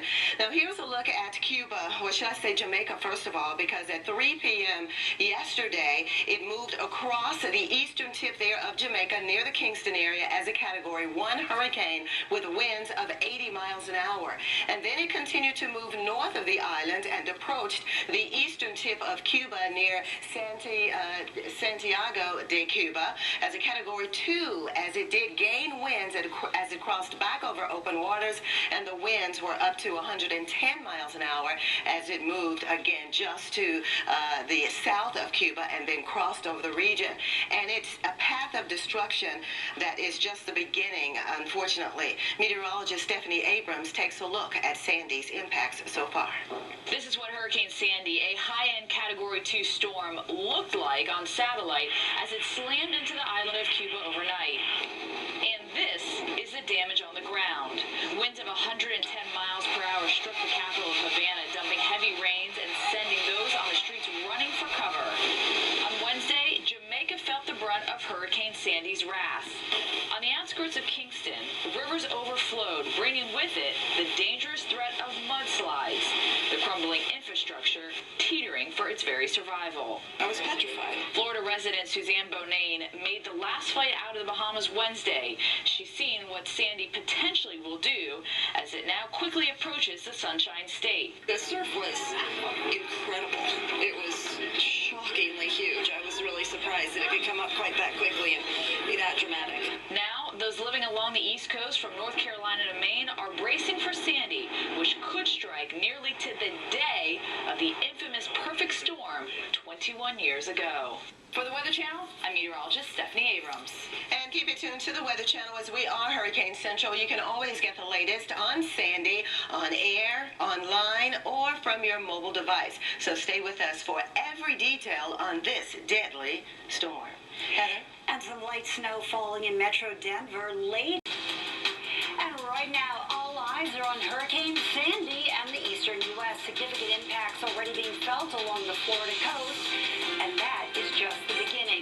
Millions of you from Florida to Maine and into even Canada need to be on alert. Watches and warnings already out for the east coast of Florida. Coming up, live reports and expert analysis that you won't find anywhere else. Our coverage of Hurricane Sandy continues right here on Day Planner. And a good Thursday to you. Thank you so much for joining us here on Day Planner. I'm Vivian Brown along with Heather Tesh. Right now, high waves already battering the east coast of Florida as Sandy moves in on the Bahamas. As Sandy moves over the Bahamas, the Florida coast can expect strong onshore winds with gusts up to 40 miles an hour. And even though the storm is not expected to directly hit the Florida coast, those strong winds will cause dangerous boating and surf conditions. You can see this cruise ship actually just waiting in the wings, actually braving the choppy waters. And we will definitely keep you updated on Sandy. It is our top story. The National Hurricane Center has released its latest advisory now. This is as of 2 o'clock Eastern time, 11 o'clock, I'm sorry, this morning. And we're talking about the winds of 105 miles an hour. Its pressure 964 millibars. It is moving north at 16 miles an hour. So it's moving north, and that means it's getting closer to the lower 48. We're keeping you ahead of the latest information right here in the studio, but our coverage also includes team coverage from the field. Both Mike Seidel and Storm Tracker Jim Cantori will be reporting from Singer Island, Florida. That's near the West Palm Beach area throughout the day. And we begin with our hurricane specialist, Carl Parker. Carl, again, southeast Florida will be perhaps one of the first areas hit over the lower 48. Yeah, we're going to get some very strong winds and a lot of wave action and some coastal flooding over the next couple of days, some beach erosion along the east coast of Florida, and that will then extend up into the Carolinas, depending on exactly where the storm goes. And that has yet to be resolved, and we're going to take a look at that in a moment. Here is the high-resolution satellite picture. I want to show you the structure of the storm. You see this big arm, big band coming around here and into Hispaniola. So while it started raining yesterday, it is still raining there in Haiti. That is not good news at all. And we'll focus in on the core of the storm. The strongest wind now is coming into the southeastern part of the Bahamas. That's Crooked Island right there. This is Long Island. There's Cat Island. These are the areas that are going to be in for the worst weather over the next several hours as the storm continues northward. And some of the outermost bands, the fringe effects of the storm, are now getting into South Florida. There's a look at the radar picture. You see this is mostly lighter rain, but some embedded thunder there. The winds have been gusting generally between 20 and 30 miles per hour, but we expect those winds to increase to potentially tropical storm force, at least in gusts tonight. And then tomorrow, we'll see those winds turning around from the northeast more to the north and along the coast, and very strong winds are possible anywhere from, say, West Palm Beach up to the Space Coast. That's where winds could gust to 50 and possibly in thunderstorms even 60 miles per hour. But the real business end of the storm is going to be offshore for Florida. Now, here's a look at the area of tropical storm force winds. Notice how the area of winds, we call that the wind field, really expands dramatically between today and going into Sunday, and that's a big part of why we're so concerned about the impacts in the northeast. Here are the waves, by the way. The wave heights getting up to about 6 to 9 feet through the Bahamas today. Some areas seeing 9-foot wave heights, that reaching over into Florida tomorrow and then extending up into areas just south of the Carolinas going on into Saturday. So here's the forecast track from the Hurricane Center. The model's in good agreement about the storm turning north and then northeast, or moving north and then turning northeast, I should say, and then hanging a left. Now, the big question is where exactly is it going to move in? But it's getting harder and harder to avoid very serious impacts across a major metropolitan area. And this storm, because it will have a very large wind field and won't be moving terribly quickly, has the the potential to knock out power for millions and millions of people. Consider that a lot of the trees here in the mid-Atlantic region in particular still have their leaves. That increases the surface area and the susceptibility of these trees to being knocked over by strong wind. So many people, tens of millions in fact, could be in the dark from this storm. So it's a very serious situation, and we'll have more on this coming up in our Tropical Update. Want to go now over to Mike Seidel, and he's been tracking the storm in Singer Island. It's like the seas are beginning to get a little bit more agitated there, yes? Yes, and the rain has picked up a little bit right now. We're getting some horizontal blowing of the rainfall, but look behind me, visibility dropping off in the distance. I don't know if you can see it at home, but it's real fuzzy as you look out over the Atlantic off to the south and east, and that's looking to the direction of the storm. Well, off to the south and southeast. We've seen several ships coming out. A cruise ship come in. We had a merchant ship, and then a big yacht, which was trying to get in. It was bobbing up and down, finally got into the port there at West Palm Beach over the past couple of hours. So they're getting into safety. Just talked to the folks here at the hotel, and they're probably going to move these pool chairs and these cabanas to higher ground, because with each successive high tide, the water will be higher. Next one's at dinner time tonight, then breakfast time tomorrow morning.